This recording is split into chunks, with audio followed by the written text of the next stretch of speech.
How's everybody doing tonight? Tonight will be my 35th discussion. Tonight I'm speaking with Matt Gordon from Tetsuo, the State Secedes, Helen of Troy, Kaiju, Daisenso. Super amped to talk to him. He's been in the music game for a long, long time. I can't wait to talk to him. Super amped. Hope everybody's doing good. The weather today was unbelievable. I got out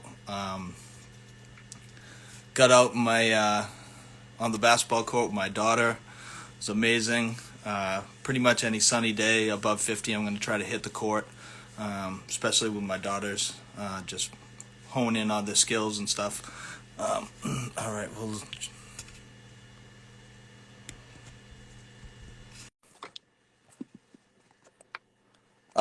Manchester, New Hampshire.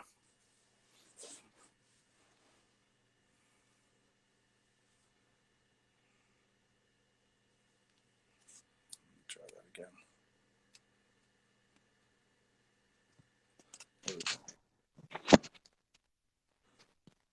What's up? What's going on, Matt?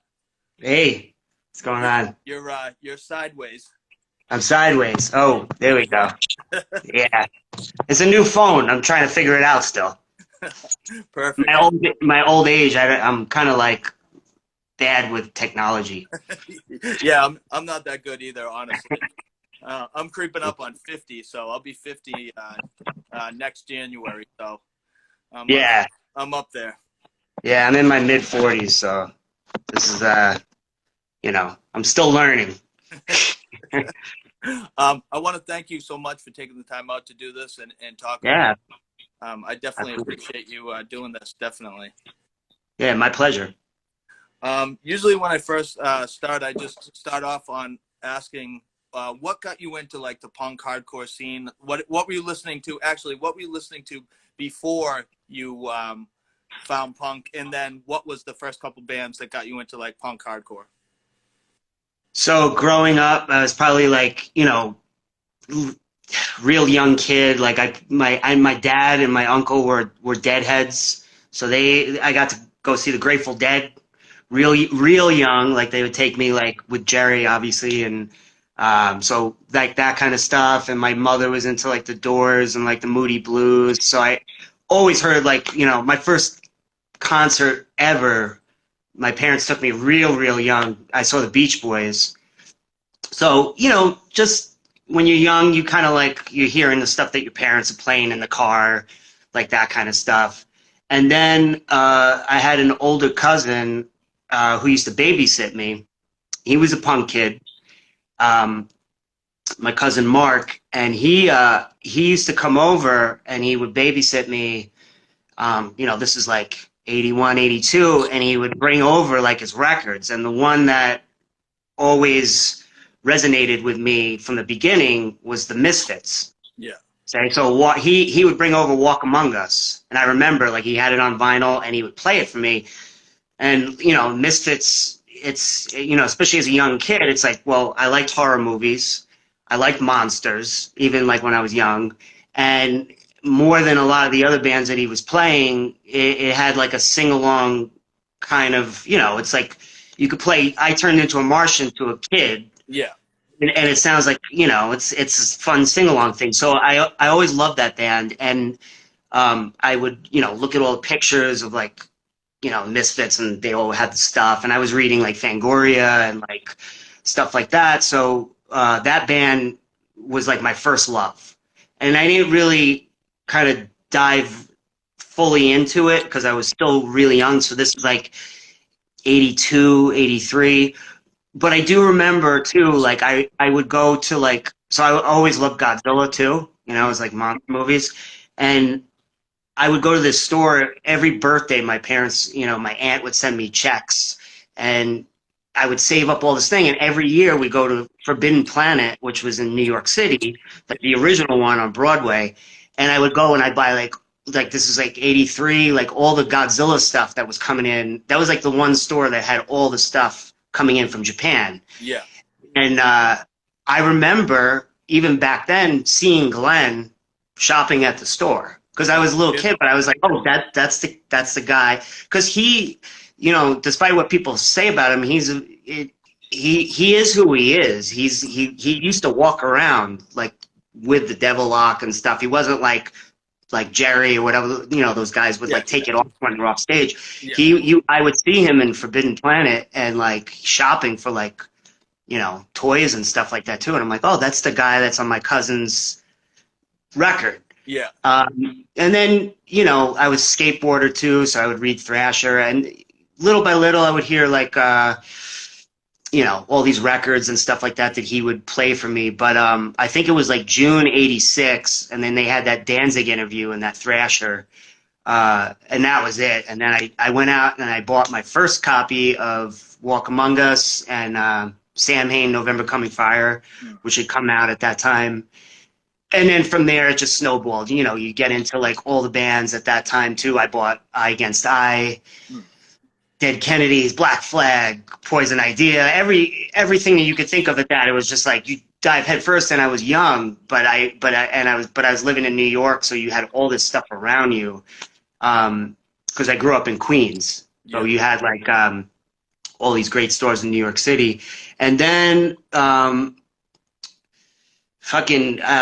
shit. I think that first show that I went to 2 years later was with the same cousin who took me my first show, which was at the Ritz. It was Bad Brains, Murphy's Law, and Super Touch. Right? Yeah, wow, yeah, wow. that's the first show, and I shouldn't have even gotten in there because I was like just barely a teenager, but I got in because he knew the right. He's like, oh, my cousin wants to come see this, and that after that, that just said everything because it was like Bad Brains were playing the Eye Against Eye stuff, and you know that was a big record for me. Yeah. And then seeing Murphy's Law too, and that was, you know, this is '88, so they were doing like the early stuff plus the Back with the Bong stuff, and it was, I mean, Jimmy is still one of the greatest frontmen ever. Yeah. But as a little kid, you get to see that, and it was like that was it, and you know, and then so it was sporadic, I think, for a little bit.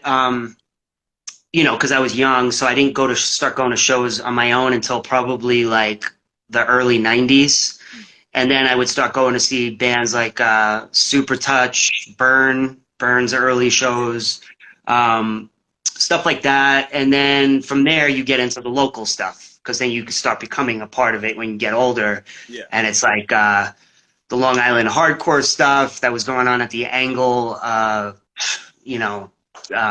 The Bond Street Cafe stuff with bands like Shift and like going to see stuff like that. And then, and then, you know, eventually I started my first band, which was my first real band, Tetsuo. Yeah. And then, you know, from there, just, you know, I never looked back. It's always been a part of my life somewhere. So, yeah. So how old were you when you went to see Bad Brains? Like what age were you at when that show? Oh, God, that I had to have been, Jesus. I was probably about 13 years old. Yeah, so that was like my first real hardcore show, you know, like the first show as a hardcore show. And then, but like I said too, I couldn't go to shows after that on my own. So it was like I would see stuff like sporadically, you know, I would get into some of the Super Bowl hardcore shows that were happening at that time, and, you know, little by little, but I didn't start going to like shows by myself until like the '90s, and then meeting people that like were my age that you start becoming friends with, and then going to shows with them too. So it's funny with the Misfits. The first thing I ever heard with the Misfits was Earth AD, which was kind of like their heaviest album. And, like it was kind of hard, like listening to the lyrics of that because of Danzig's, like it was so fast and like punkish that. But I love that album to this day. Since I mean, it was the first thing I ever heard. That's my favorite album. The it's a great record, and it's you know, a testimony too is like one of the things because your influences when you're young are your influences. So it's like, you know, despite I'm always like a Danzig apologist in a way, because it's like you read interviews and then it's just like he has you, and then he says one thing, you're just like, oh God, why'd you say that? Come on. But you know, being that was what my gateway was to this music that means so much to me, it always will be such a huge part of my life.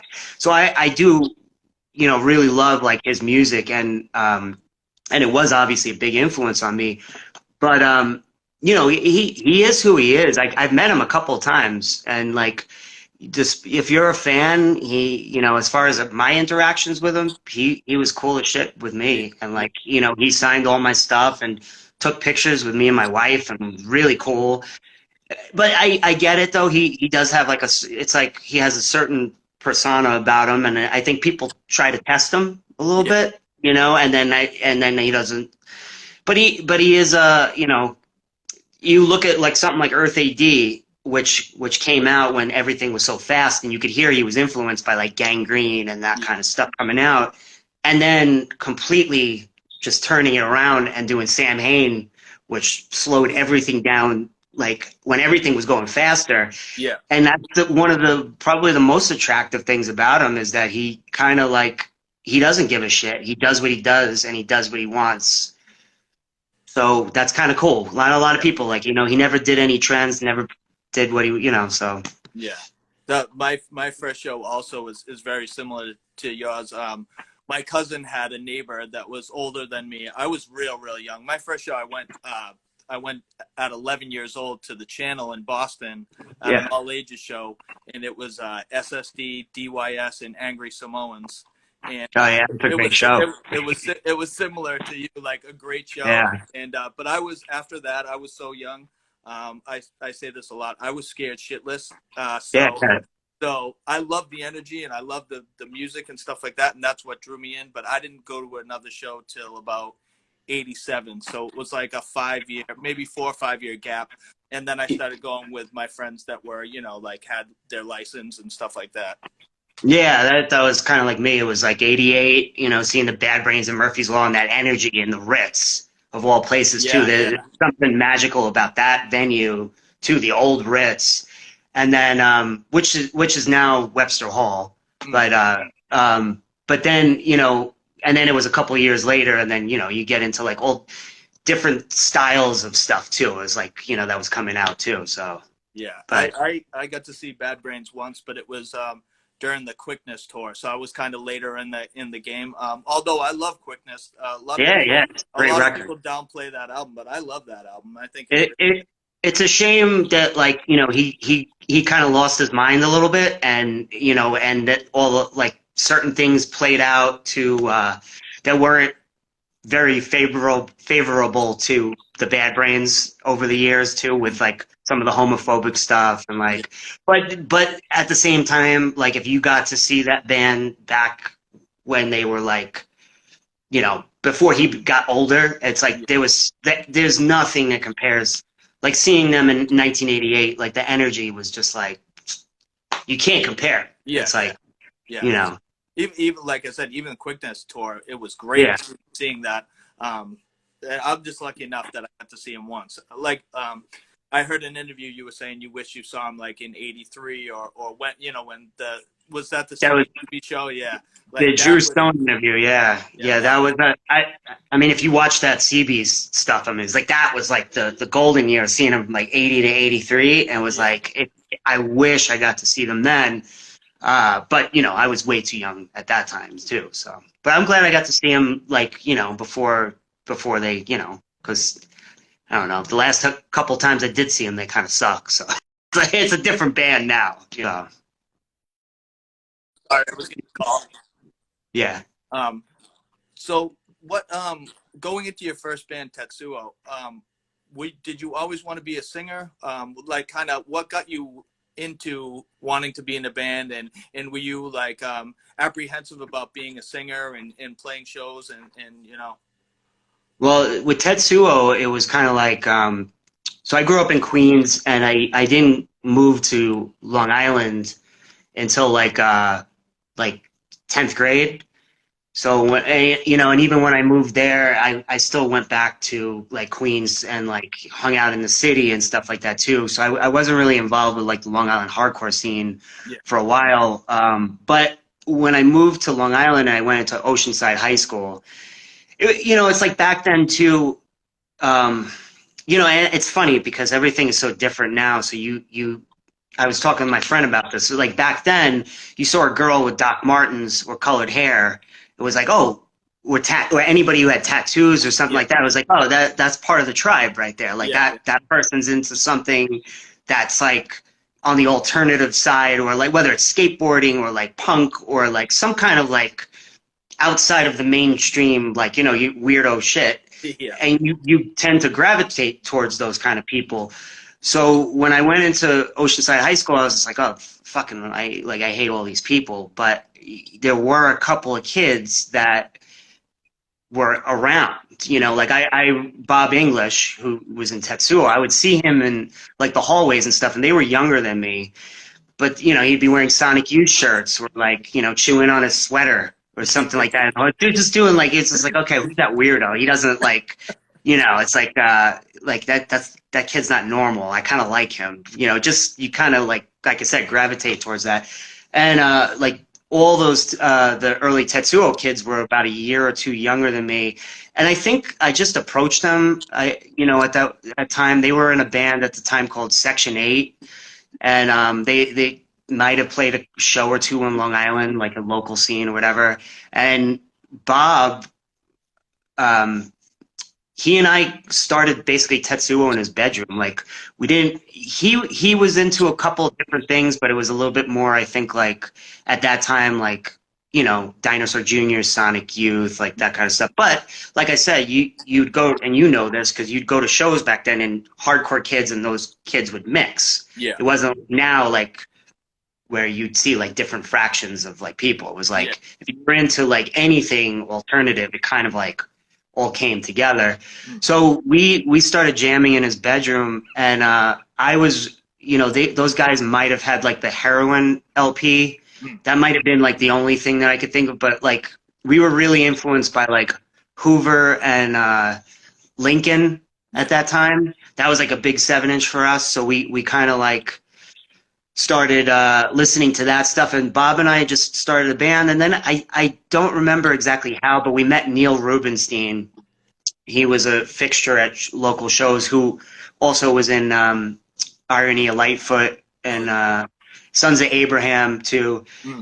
So Neil and I think we just wanted to do a band together, and I think I was a little apprehensive of singing because I had never done it before. So it was kind of like, he's like, let's do something kind of like Bleed, where it was just like two singers, or it's just like we'll trade off or whatever. And I was like, okay, that's kind of cool, and it also takes a little bit of the pressure off of me because I was shy.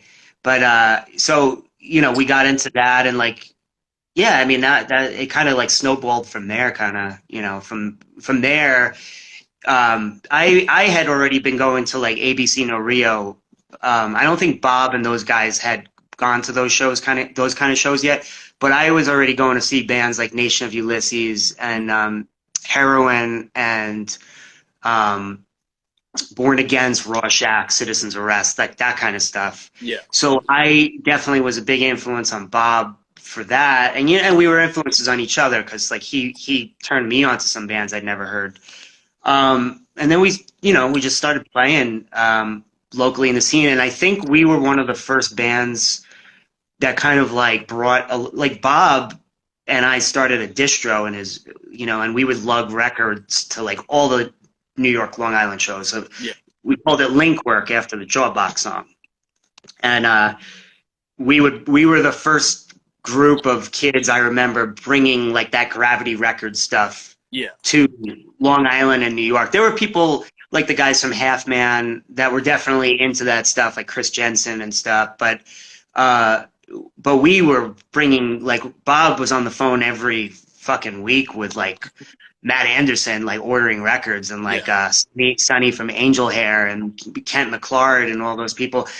And the funny thing too is like now, like you hear everything is like screamo. It wasn't called screamo back then. It was just, to us, it was just like, we used to just say, oh, this is that chaotic, noisy hardcore. Yeah. That's what it was. Like Heroin, to me, is the first real, like, kind of like, that was the band that, like, that sound that was replicated to me. Yeah. And that gravity scene kind of and was emulated. It was replicated, and and then it became something else. But it wasn't called screamo.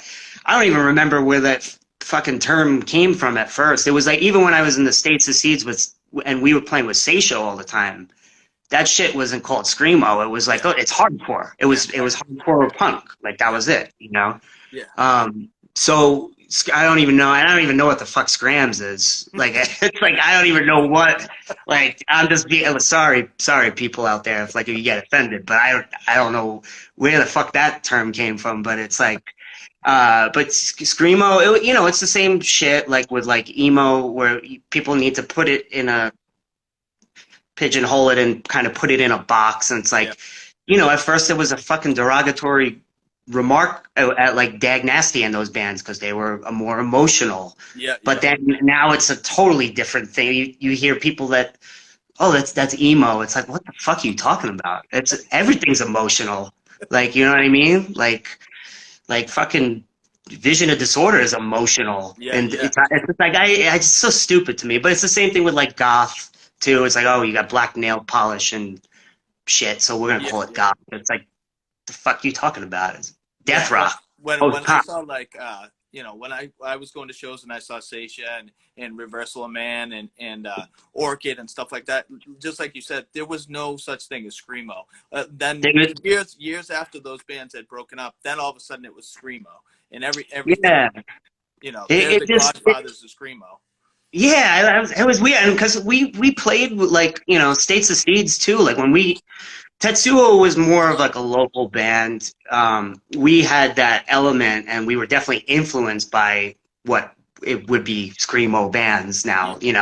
We were the band that was listening to, like I was saying, all that Gravity record stuff. That was a huge influence on us. But States of Seeds was probably more in that scene. We were playing with those bands. Seisha's first show was with the States of Seeds. We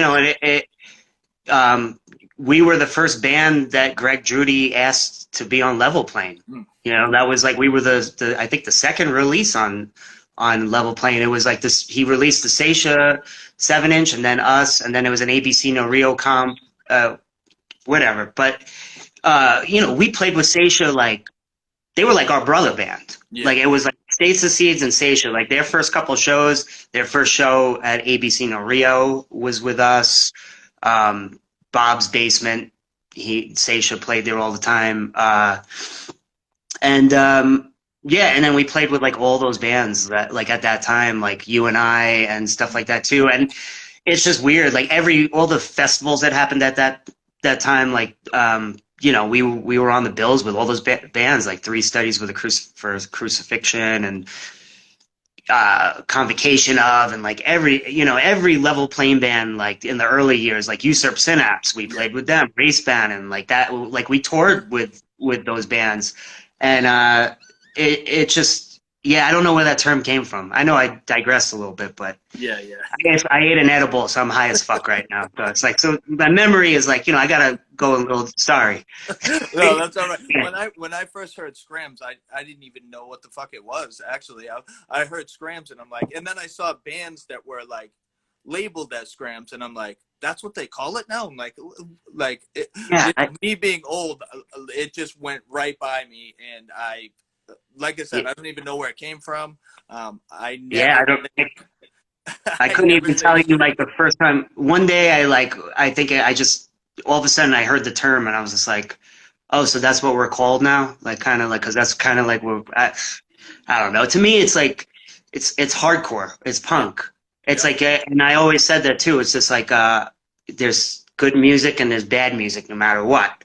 And there's good hardcore, and it always bothered me too, that everything got so fractioned into such sub scenes, because back in the day you could go there's shows that I could tell you that would never happen now. I saw Judge with Infest and Born Against at CBGB's. That would never happen now, because it would be Infest and Born Against maybe together. Yeah. But Judge would be playing with straight edge bands, and or Heroin, The Nation of Ulysses, and Shelter. You know, like those Yeah. completely different, like, or, you know, like fucking, I remember one of my favorite shows that was at this place called the Outer Limits Gallery, and it was Garden Variety, Bad Trip, this band Wheelchair, which was like who became the 52X, like kind of like the Yeah. members of that band, and Yeah. Heroin. That was like one of their visits to New York. And it was like, those are all completely different bands that would probably have separate shows now, but you were able to go to shows then, and it was all hardcore. Yeah. So it was like you went and it was like different stuff, but like you appreciated it. Or I remember another show was like going with Bob English from States of Seeds and Tetsuo, and we went to this place called the UN. It was around for a very short time. It was a giant warehouse, and it was Die 116, Yuppie Side, so two kind of like New York hardcore bands, Yeah. Angel Hair, Wow. and then Anti-Ac Arrow. Wow. And they weren't even on the bill, but they were like kind of like touring, and they met up with Angel Hair, and they somehow got on the bill. But it's like I said, like those would be two separate shows. Oh, yeah. And they were all one show, which was great. So it was like you went and it was great, but like now that just wouldn't happen. Yeah, that's like I saw the Locust play with Piebald, and they're like like two Yeah. totally separate bands, but like it went well together, you know, when I saw them. So Yeah. Yeah, we played with Locust once too. Yeah. now did Tetsuo only put out that split 7-inch, or what did you guys put out? Because I've only heard the Tetsuo Edgar split, and That's the only like actual vinyl that came out. There was it was a Tetsuo Edgar split, and then there was a radio show tape that was made by this kid Kyle that used to have a radio show on so I forgot is it Hofstra? I forgot the name of like the radio show, but it was a Tetsuo Bore split cassette, and we had a side, and we might re-release it actually. I've kind of been talking about possibly releasing that. So you know, the Tetsuo Edgar split is out of print, so maybe take Edgar. We just my friend Antonio and I just released the Edgar discography, which had the Edgar side of the split with like some stuff that was unreleased. So we might in the future release the Tetsuo radio show, and then like the split songs. I don't know, but yeah, those are the only two things that ever came out. We were only around for about like a year. We played a lot of shows, but we were only around for about a year. Well, our last show was at this place called the PWAC, which was Sheer Terror, Vision of Disorder, the Warped Weeble Wobbles, I think, and like H2O maybe. Oh, no kidding.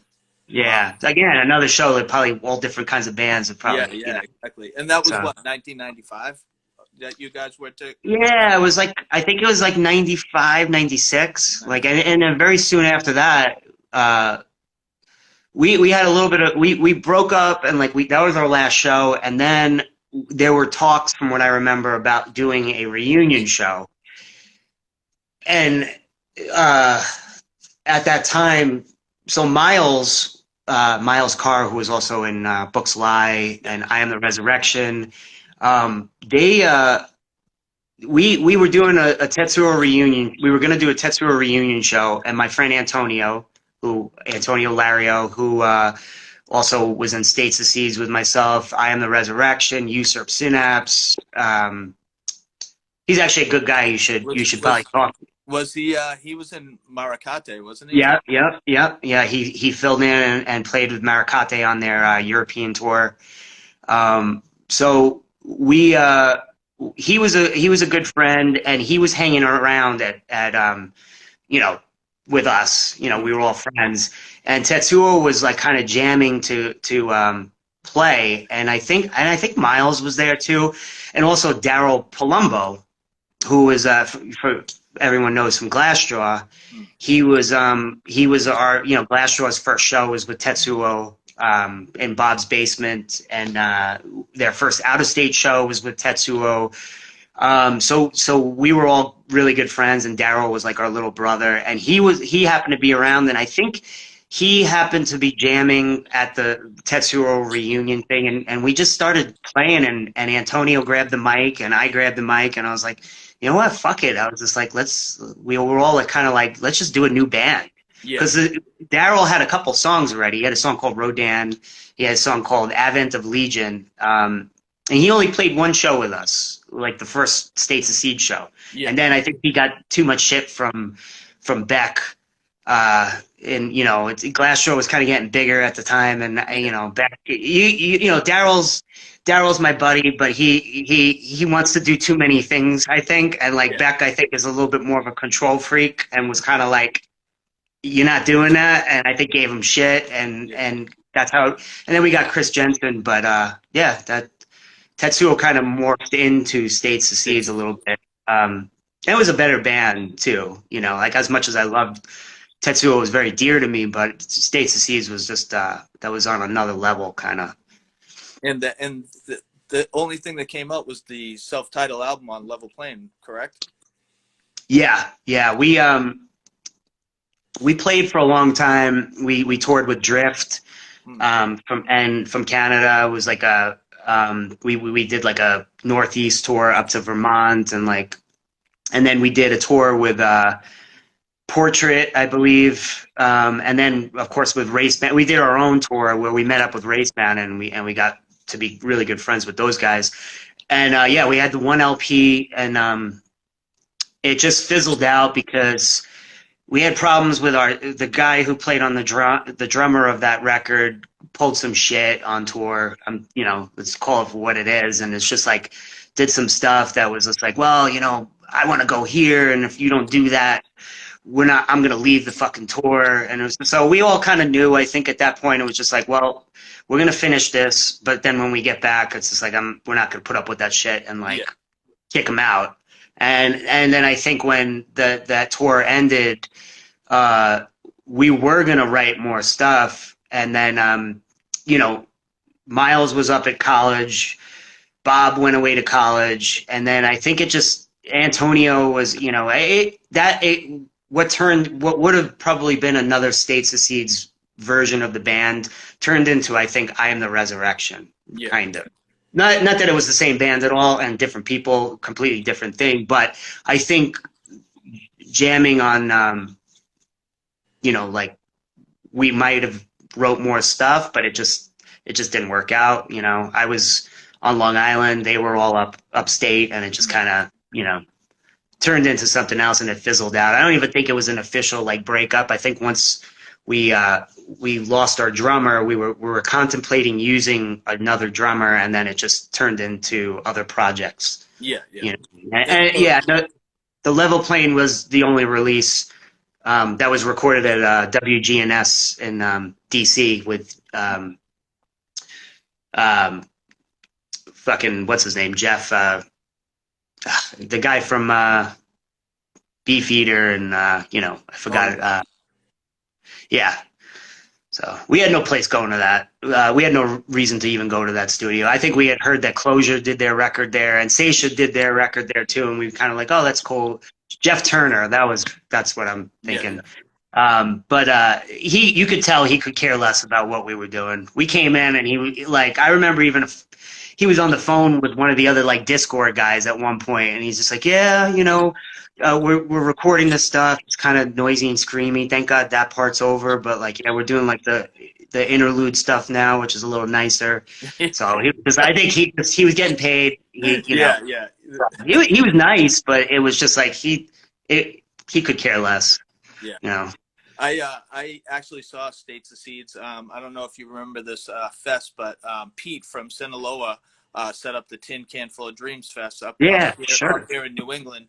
And the second year that it went on, I saw you guys play. I think you guys played right around the same time Seisha played, and Portrait played that show, and Jerome's Dream, and I think Chispa and Enfold from Germany played that show, and I don't know if you remember that, but that was an amazing show. I mean, Murdoch played, which I love Murdoch. Devola played, which I'm a huge Devola fan too. Yeah, those were all our buddies. Every one of those bands, States played with Devola and Murdoch all the time.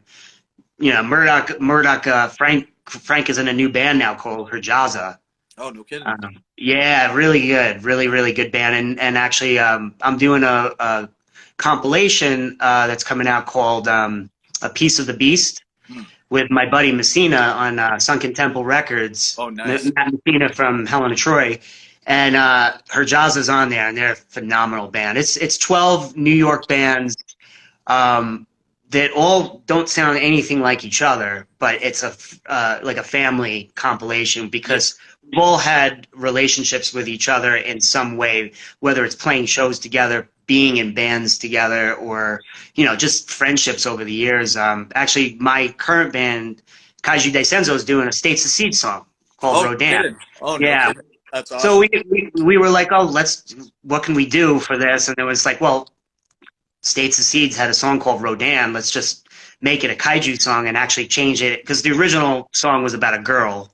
So let's just change the metaphor of Rodan into like the actual monster. Yeah.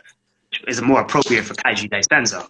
And it still kills, because as much as I love the States version, the Kaiju Daisenso song, version is like, when you hear it, it's like we took that song and made it our own. Yeah, yeah.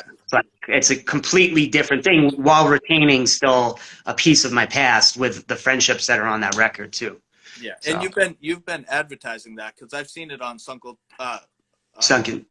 Temple Records, and I was curious on like what some of those bands, because I haven't heard some of those bands and what they sounded like. Yeah, so it's Kaiju Daisenso, Faithless, which is guys from CR, Serpico, it's then there's Gospel, first new gospel song in a long time. Heat Map, which is the guys from Rahim.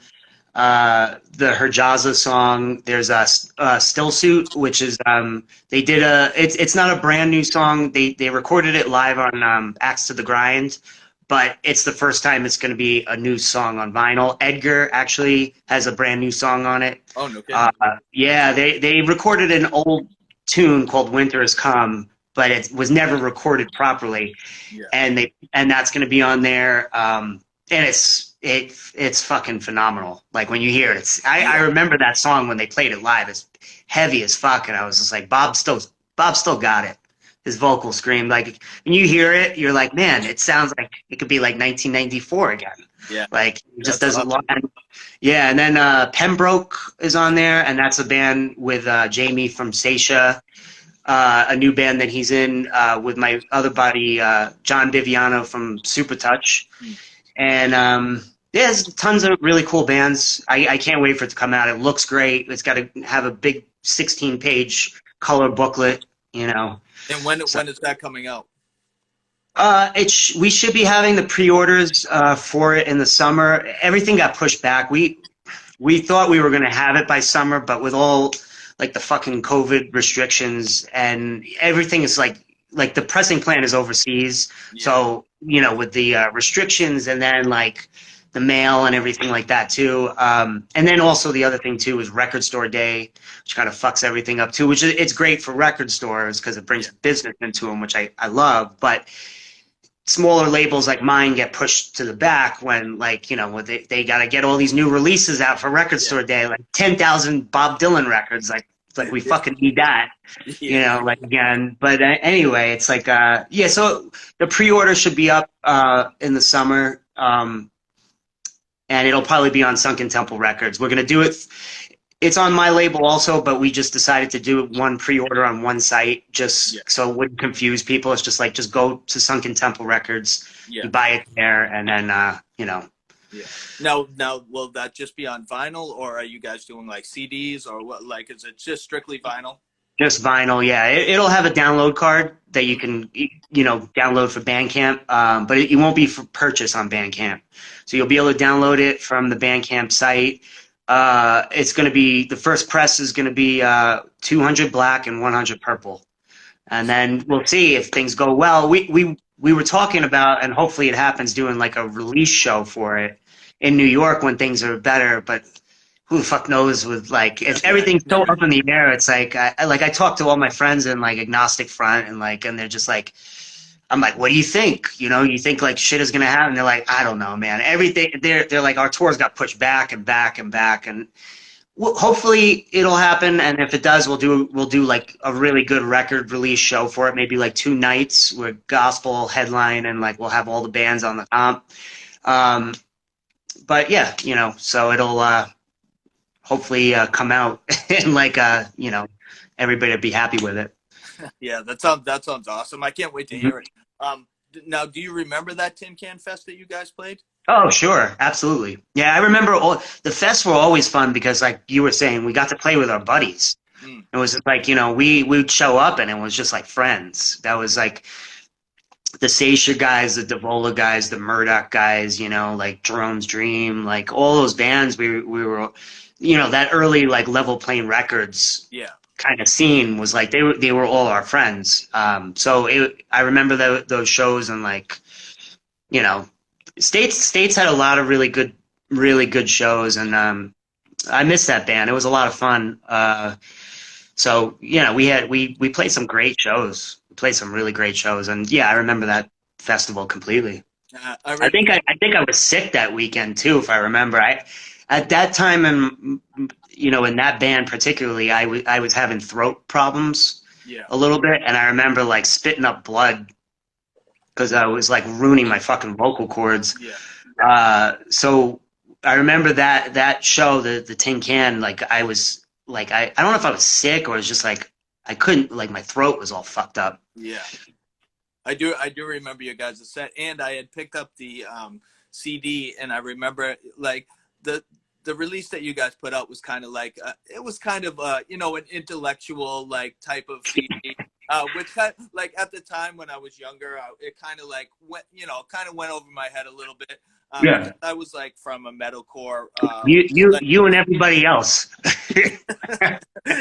but now that like now that I reflect on it and stuff like that, I mean, it was really a really, really good release and very smartly put together.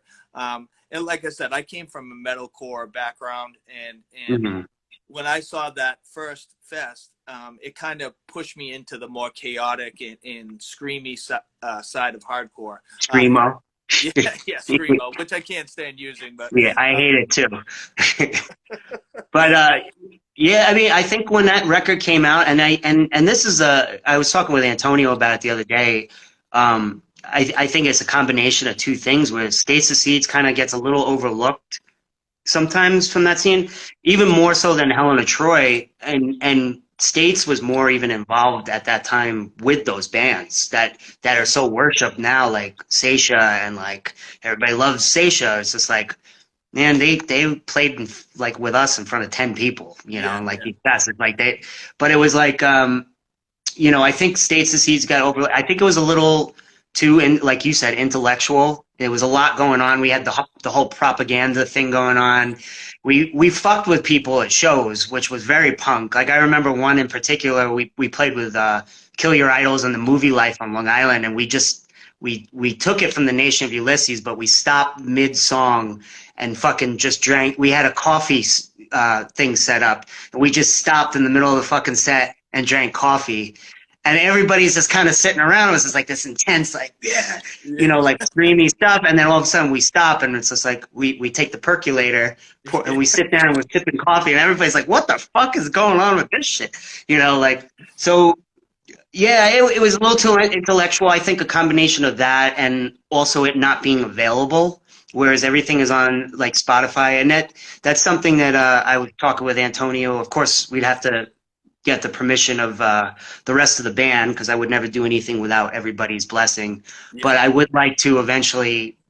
I would never change the recording of that record because it is what it is, Mm, but maybe remaster it and put it out digitally so yeah. at least people can hear it because it's been out of print for so long now. And kind of like if we were such a kinship with bands like Seisha and Murdoch and like Devola and Closure and those kind of bands, it's like, well, you know what, let it be fucking heard. And then, then there's possible talks maybe of like releasing, there's unreleased shit too Oh, no from kidding. like, there's a demo and there's a live on WNYU radio show too, which I would like to release, Yeah. but we'll talk to the guys and see what happens. But, uh, you know, um, I think yeah, it needs to be out there. It needs to still be like kind of like not forgotten about. So Yeah, definitely. Even like you said, like a Spotify or maybe a Bandcamp or something yeah, like that where people can actually hear it. And because well, I speak about it a lot because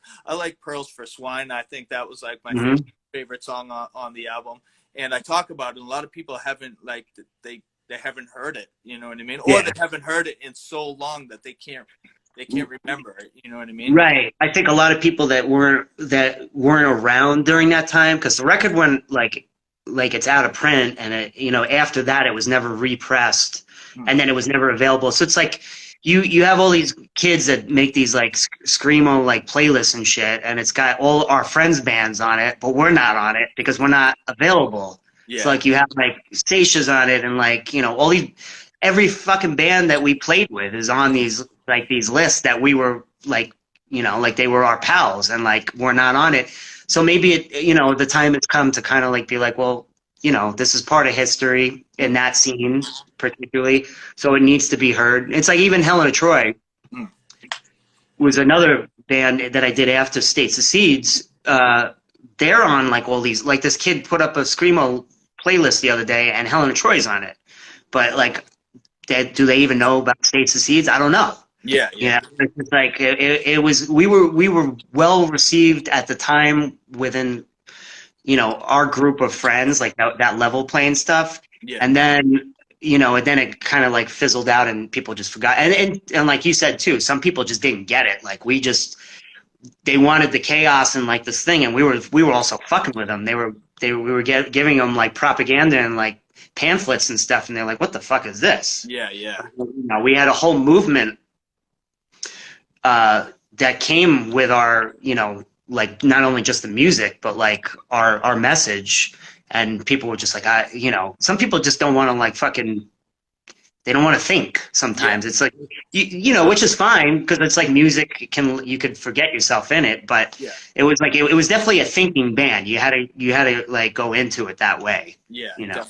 Definitely. And like I said, once I got older, I feel like I was more inclined to dive into stuff like that. You know what I mean? And get more into the lyrics and try to figure things out. When you're like a teenager or your early 20s, you kind of just want to, you just want to go to a show and have some Right. fun and stuff like that. But as I got older, I really started to like, really enjoy looking at, what was inside the booklet and, reading all the stuff. Mhm. And at the time though, like I said to you, it kind of went over my head Yeah. at the very first, like, Right. Yeah. Yeah. That was like, I think the case for a lot of people too. It was like, it was this, like you said, when you're younger, you just sometimes especially nowadays with this generation in particular, everything is just like, I want instant gratification. yeah, It's like, I don't even want to listen to your fucking song for more than like 15 seconds and give it a chance. It's just like, click.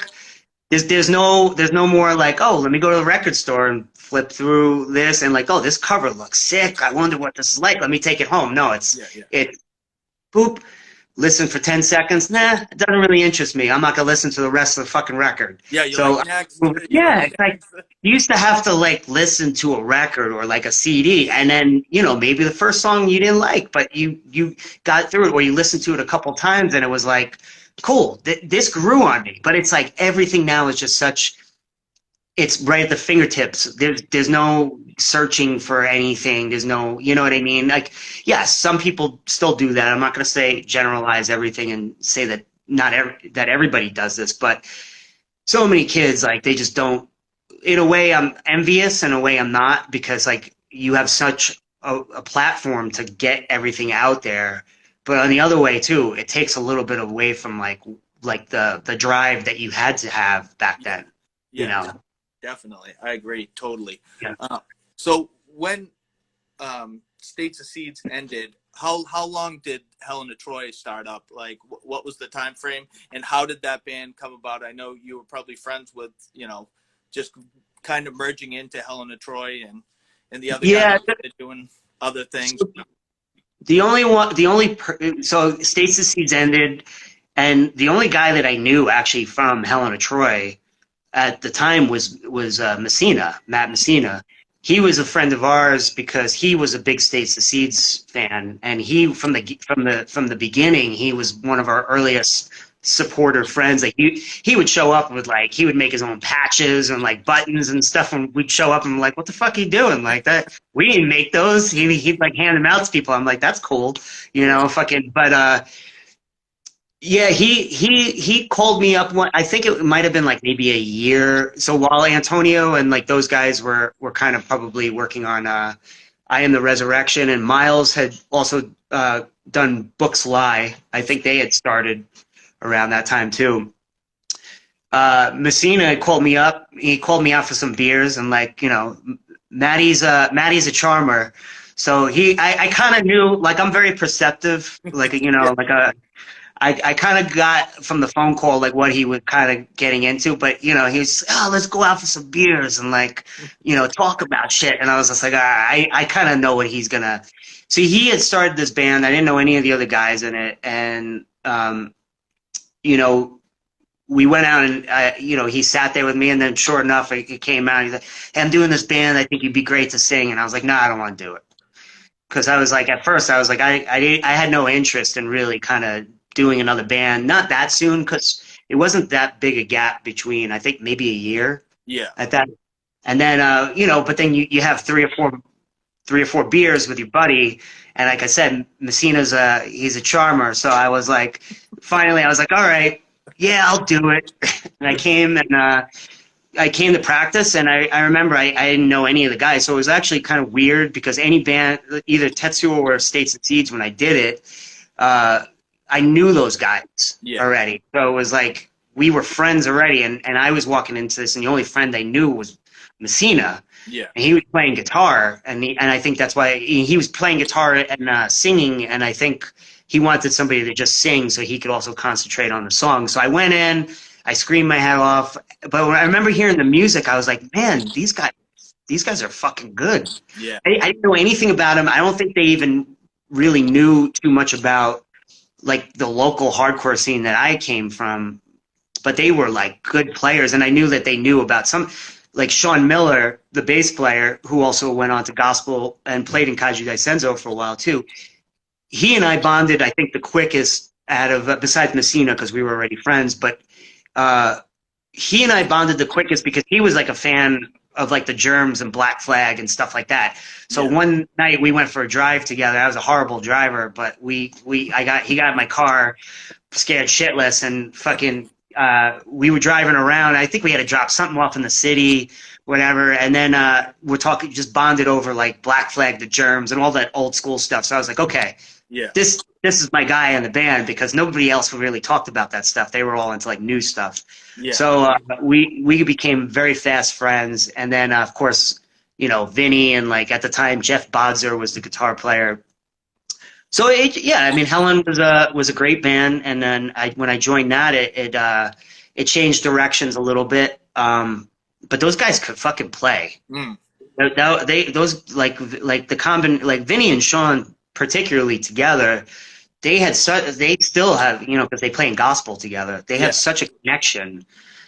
Like they've known each other and played together for so long that like it's just like unstoppable. Like they could just like read each other like that and just like go with a groove. And you know, and then of course Adam Dooling later joined, who was the guitarist now of gospel. He was the guitar player in Helen after. So yeah, man, it was a good band, man. The one thing I regret, Helen of Troy never our records never captured us live. We were a live band. We were a live band both for like touring and like playing shows, because on the road we were fucking crazy. It was like, show up to your town, we're gonna drink all your beer, you get fucked up, like party, and then just play a kick-ass show. And it just, you know, it never translated. The only record I feel ever like kind of captured a little bit was that Cobra Khan split with the song Mascara. But yeah, and it was a good band, and then, you know, eventually that morphed into gospel. Yeah. So yeah, that Cobra Khan was the first thing you guys released, though, wasn't it? no, we did the Desperation EP first. Oh, that was before? Oh, no kidding. Yeah, so So we did we you know we jumped right into it. We basically we played some shows, some local shows, whatever, and then I Am the Resurrection was going on tour, and we just basically were like, well, let's go on tour together, and we didn't have anything to sell. So that's actually how Tokyo Fist Records started. It was just like I started a record label so I could basically have a record for my band. Yeah. So because otherwise they would have just been selling a couple of T-shirts. There's no music. We didn't have anything. So we recorded 3 songs, put it on CD. At that time, CDs were selling. Yeah. I made 2,000 of them, and then we went on tour. We had a record to sell, and then we went back to the same studio like right after 9/11. The Cobra Khan song "Mascara" that was recorded. We were in the same studio in Long Island City, New York, and Queens, right? Like it might have been like two or 3 days after 9/11, like very soon after that. And that's actually what that song is about too. Like I had changed the lyrics. The song "Mascara" is about that, with the tragedy that happened, you know. So, and then that was the second release too. And then I put that out as well. So we had something else to tour with at the time too. So it's like I dug myself into a hole so my band can tour. Yeah. I'm an idiot. I'm an idiot. I still haven't got my money back. Yeah, because I think Mascara was the first song I ever heard, and then I think the second song I heard was "To Kill Two Birds." I think was the second song I heard, and Yeah. I was hooked. Once I heard those 2 songs, I was like hooked, and anything you guys put out, I tried to get my hands. Oh, thank on you. and definitely, I loved Helen and Troy back then, and I'm not sure. Like, I know I saw you guys once, but I'm not sure. It was up in Massachusetts somewhere, but I'm not actually sure where it was. I know we definitely played there. So we probably, I mean, we toured a lot. It was like every other fucking, it was like 2 weeks, and then we'd go home, and then like a month later, Messina's like, yeah, we're going on tour again. I'm like, what? I can't keep doing this. It's like, I got a job, man. Like I can't just get up and go like that, you know? So, but, yeah, Mascara was probably my favorite recorded song. Sorry, I'm eating another edible. So it kicks in, man. You know, weed is good for you. You know, it's actually calmed me down. I moved to Denver, and I stopped smoking. Yeah. And when the pandemic, I wanted my lungs. So now I get this girl. She makes me these taffies. They're like 15 milligrams a piece. I get high as fuck off this shit. Like calmed me totally down though. Yeah. Hey, sometimes you need that, you know. Yeah. I was never straight edge, so. So with the race band tour that you guys did with Helen and Troy, what was some of like your memories of that tour? Unfortunately, that race band was one of the bands that I never got to see live, which I'm very jealous that anybody who got to see them, because I love the music and the energy that those guys had, and I've seen a ton of live stuff, like, you know, on YouTube and stuff like that, which I'm kicking myself in the ass for. Yeah. Seeing them. So how was that tour? I know you toured a little with Secedes with them too. Yeah, Secedes met up with them on tour, and that was the first time that I met them, was on the Secedes tour. We played with them in Chicago. We met up with them at this place called the Fireside Bowl, and that on the Secedes tour. And then Helen and Troy played with them a lot. We would always go out to the Midwest. You know, we knew Antonio. He lived in Indiana at the time. So right after not too soon after that, he moved to Indiana to join Usurp Synapse. But we played with Race Band a lot and Helen and Troy, and then we were supposed to tour with them a couple of times before that. We even had one called the Pilgrims and Indians tour that we went up into Canada, and they fucking bailed out like last minute. So we changed it to the Where the Fuck is Race Band and tour. But we toured with them, and then on the last tour that Helen and Troy ever did was the Emergency Root Canal tour. And then that was with Race Band, and it was great. We went out all the way to California. and then back around and stuff like that too. We played in LA and with them and San Diego. My personal favorite, one of my highlights from that tour, we played this giant barn in Minnesota, Mankato, Minnesota. It was like I remember like you one of the best things is like you always are kind of like, oh, what kind of place is this going to be? Because you see it says Lucy's Barn right on the thing. You're like, what the fuck is this? And it's like this. But those are the shows that always turn out to be the best because you could go to LA, which you think is going to be a great show, and it's like a little room which might have like 20 kids in it. Then you go to fucking Mankato, Minnesota, where there's nothing else around it. So all these kids just drive like 2 hours, 3 hours to get to the show. And it was a giant barn. It was great. It was fucking awesome, But I have to say, my favorite show highlight of one of my favorite shows with Helen wasn't on that tour. It was with it was a previous tour, and we opened up for High on Fire and Mastodon in Austin, Texas. Oh, no kidding. Yeah, Messina being Messina and like being like, I'm gonna get us on this show if nothing else happens.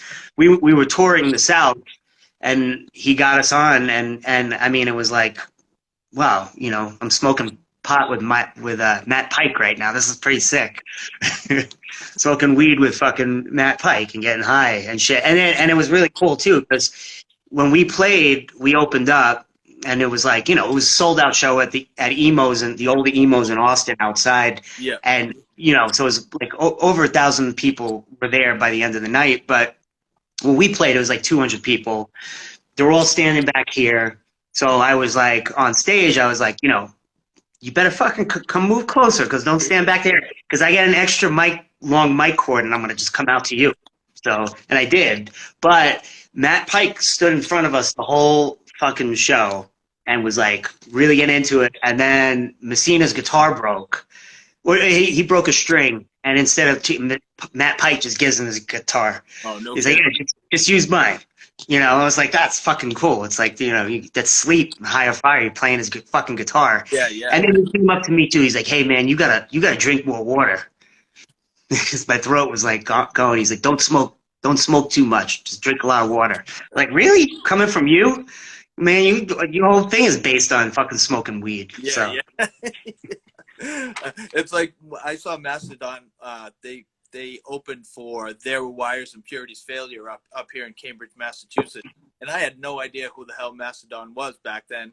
And to see what a juggernaut they became was incredible. We didn't know who the fuck they were either. I didn't even know who they were though when they played. I was like, who the hell is this? They were touring for it was Remission. Was that Remission, right? That was the record. Yeah. At the same time, Surrounded by Thieves from High on Fire came out, and I didn't know who the fuck they were. I knew I was really excited to play with High on Fire because we were fans of Sleep, and like that was Matt's new band. But we were like, I remember we pulled up in our van and we get out and we're like, and these guys came out. I was just like, is this the High on Fire guys? And it turned out to be them. But I remember that night after we played, getting to watch that show and like being right in front of Mastodon when they were playing. This was like the earlier days of being like, these guys are like, this is the band. I was like, fuck High on Fire. Like, this is the band. They were so fucking good. And that drummer, that was on that record. I mean, live, I was just like, holy shit, man, he is a fucking beast.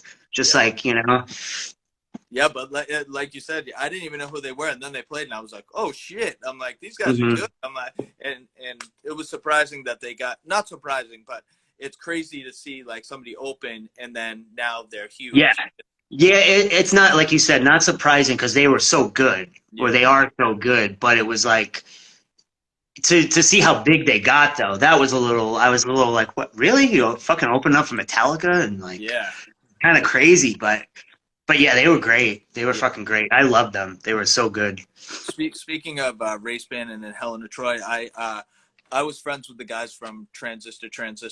Brian Faber was the first drummer. We used to hang out all the time, and he brought me back a stack of this, and it's the the Dude Fest flyer that Race Band and then Helen of Troy is on. So we actually we didn't play that. Oh, you didn't end up playing, dude? No. So that actually, if I'm not mistaken, was the first time Gospel played. instead Oh, because no they're kidding. not on that flyer. So we broke up. Helen and Troy broke up, and it was I think, Messina was getting married, so he was dealing with like that personal part of his life, and he Yeah. was moving upstate. I kind of like I think subconsciously distanced myself from like the band a little bit because I couldn't do it like to the capacity, but it's kind of like a relationship where you're like you holding on, just the bands really are like a relationship where it was just like I really love you, but this isn't good. You know what I mean? But like I don't want to let go at the same time. So I maybe subconsciously I kind of like pushed myself away. I wasn't showing up to practices as much. And the other thing too was I had a full-time job. I was a manager, and those guys were kind of like they had the flexibility of getting up and going. Like Vinny lived at home. Sean and Messina lived on Sean Miller's couch, and like they both worked, like daytime jobs that they were allowed to just kind of like be like, "Hey, we're going on tour for 3 weeks." I had a job that I couldn't do that, and it was like I think now those guys probably understand where I was coming from a little bit with that, where you can't just get up. What I was dealing with, it's the same thing now. It's like, well, we're married, we can't just get up and leave and like do this kind of stuff. So I didn't have that flexibility in my life at that time. So I think I probably caused myself to push myself away a little bit. Yeah. And I think then, Vinny, Sean, and Adam, the other three members of Helen and Troy, started playing with each other, and like they just locked in like they always do, and it became gospel. The stuff that they were starting to write, which I think would have been later Helen of Troy stuff, that became gospel stuff. But it was like, it didn't fit what also kind of like where Messina and I were in that band either. Kind of like it was, and hearing gospel, it's like on another level. Mm. It's like I remember when Helen of Troy broke up, I was a little, it's like anything else. I was bitter a little bit. I think for about a month, and then I heard gospel, and I was like, "Oh, I'm happy we broke up because now this exists." It's like because if we didn't break up, like maybe it would have fizzled out and never. You know what I mean? So Yeah. it was like gospel is like a better band, and I'm glad that Helen and Troy broke up so that band could exist. Well, I mean, you say it's a better band. Like musically, gospel is unbelievable. But Yeah. I still loved everything that Helen and Troy put out. Thank So you. I mean, I can't say like, oh, you know what I mean? Because Yeah, I mean, I heard Helen and Troy first, and I loved that band first. And don't get me wrong, I love gospel too. yeah. But I can't say they're like leaps and bounds ahead of Helen of Troy. You know what I mean? That's just like, I mean, There's talks right now too, and it's kind of we're going to be putting out another LP, not new stuff, but all the songs that never came out on vinyl. So like the Desperate, like Mascara came out on vinyl, so we're not going to do that. But like the Desperation EP, the Race Band and In Sound Tour Support CD, like some of those tracks. The the Goodbye EP that we did with Vanishing Hour and that kind of stuff, that's going to come out on vinyl. And I think we're going to, fingers crossed, we're going to try to do a brand new song for that record too. Oh. Yeah. So and that's going to be out on it's going to be 3 labels. I think it's putting out Larry Records. Oh, Larry. Nice. I am Illuminate My Heart Records and Zagoma Beach too. Oh, nice. Yeah. And when is that possibly coming out? It's Is it in the works kind of right now? it's in the works. Yeah, we're working on the cover art right now. Obviously the songs, except for the new one, is we're gonna record that, but the other stuff is obviously done already. So those guys have it. So we just got to figure that. Messina and I need to finish the compilation first. It's a couple of pieces. It's like I can't be, it's like you can only do so much at once, especially now with this fucking pandemic. It's like we're not all together. I'm here in Denver. They're where they are, and it's like, I'm gonna have to do my vocals remotely most likely, and then send Yeah. it to them, but stuff. But it's gonna come out at some point. I'm hoping sometime, maybe like if we can get the comp done by the summer, then like we'll start working on that next. Yeah. So Nice. yeah, And there's like some sort of discography on Spotify for Helena Troy. Have you seen that that? I put out because most of the stuff on there is from Tokyo Fist. Yeah. So I put that up on there so that way people keep the legacy alive a little bit. At the time, Messina had not put out the Helen of Troy tape on Oh, Sunken the Temple. haunting memories and Yeah, so that wasn't out at the time. So people were writing me and asking me for like the Desperation EP, and then I was like, you know what? Let me just fucking just put it up digitally. It's just like just so it's out there, you know. But then we're gonna definitely have the vinyl release too, and that's a combined effort from like everybody in the band too. no, So that's awesome. yeah, 2005 was the last thing you guys put out. The for all the to I all mean those who failed foreign yeah seas, foreign seas. Yeah, that was the yeah, last thing you guys put out, right? AKA the Goodbye EP. But yeah, that was the last thing we put out, and then basically soon after that, we were, I think, broken up at that point. We got back together to do like a special show for that release, Oh, no kidding. and then soon after that, gospel just took off too. Yeah, So then Level Plane released their stuff, and like the rest is history. But the amazing thing is like from the States Secedes to we're from Tetsuo all the way to Helen of Troy. I'm like all those guys are my brothers. yeah, Like even though we're not in bands together, like I love them. And me moving around as much as like I have, it's like from New York to Austin, Texas to Denver, now where I am now. It's like I still talk to those guys all the time. Antonio and Messina and I talk like once a week, and like not even just about like putting out records and stuff, but like just bullshitting about like yeah. family stuff. And those guys will always be my brothers and stuff. It's like as much as we're not a part of a band together, it's like when we do get together, it's almost like nothing. It's like you get old and you start like it's like, oh, the old guys just chatting about like all the old good times that they Yeah. had. Like all the shit that we did and like all the stupidity. It's like when you get older, you reflect on it, and I don't want to say like you get wiser, but you definitely become more aware of like who you are, Mm. and then like kind of like you look back on some of the stupid shit you did, but you laugh about it, now. So it's just like it's fun, So it's like whenever I get together with those guys and over a beer or something like that, it's like it's always good, Yeah. And there's they'll always be in my life, and I hope I am to them as well. So Yeah.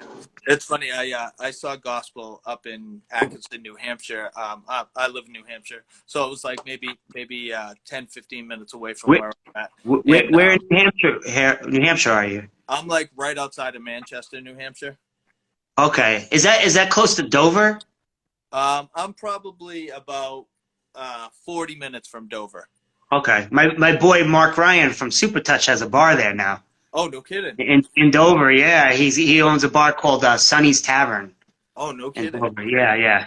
Yeah, I was just in Dover like 2 weeks ago. Me and my wife and my daughters went to an ice cream place that in a candy store up there. It's supposed to be like a great candy store. Yeah, So we went there and had some ice cream and stuff like that. But I love Dover. Dover was always fun. The Brick House was like had shows up there, hardcore shows and stuff like that. So yeah. I would love to come up to New Hampshire. I was like, hopefully when things get better and shit, Kaiju can like. I told the guys I would love to like kind of go up the Northeast and like do a little tour maybe that way, play yeah, some shows. Manchester usually has the shows around here for the most part. Dover does have shows still, but I mean, when things start getting back to some sort Yeah. of Normalcy. It's usually Manchester that Okay. does the shows, which is I used to run shows up here, but I did my shows when I was setting up shows. It was in Haverhill, Mass, right over the border. It was literally like 5 minutes over the border into Massachusetts. I set up like a bunch of shows. Like I booked 10 grand, and I don't know Oh if yeah, yeah. I don't know Those are our buddies too. From Helen and Troy played with them a bunch of times. 10 grand Yeah, off. yeah, That was a big 10 grand fan, and I don't know if you ever heard in Keflin, but yeah, yeah, for sure. I booked them up here, and so the bands around here too, like Transistor and Breeze, Yeah, yeah, like that. So yeah. So, well, I mean, I fucking can't wait to play live again, man. I'm like losing my mind. That's like, the recording process is cool, but like ultimately, especially Kaiju Daisenso, we're a fucking live band. yeah, We're a yeah, live, we're a live band, man. That's how I get my, I want to get my anger out. I go up there and smash shit. It's yeah. like, Well, it's funny. It's funny the picture that I was looking through pictures and stuff. I see that the Godzilla that was like you guys would play, and there's a Godzilla oh yeah, yeah, in the yeah. background. It's a fun band, man.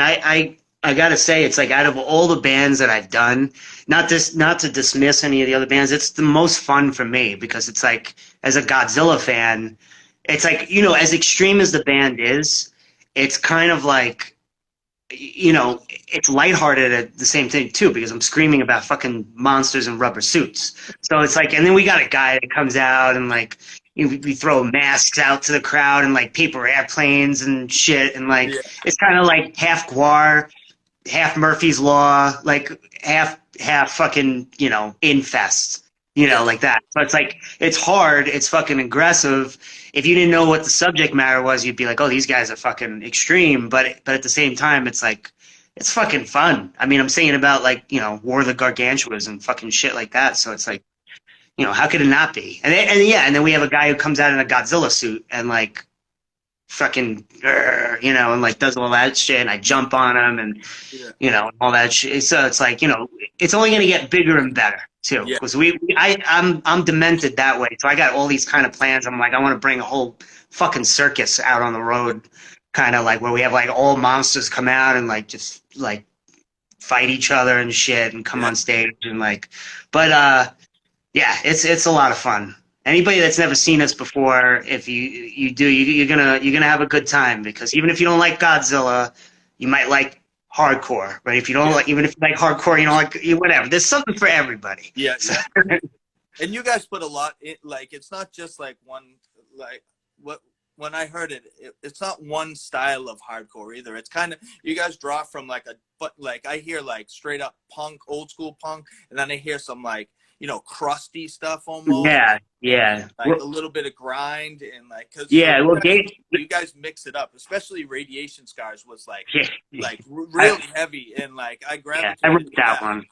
Yeah, that was like a um yeah, it's so Gabe, the guy who's like basically my kind of writing partner with that band, he and I are we have like a good work relationship with that. So he we became really good friends, and he comes a little bit more, I think his background is a little bit more on the metal side from where he came up with more stuff like Sepultura and like like that kind of stuff growing up. And um I come from the hardcore scene. So it's like it's a great mesh of like all that stuff together. Like you said, it's like the first thing we used to describe the band was like um, mixing the blood of grind metal, hardcore, and punk, and power violence into one pissed off giant monster.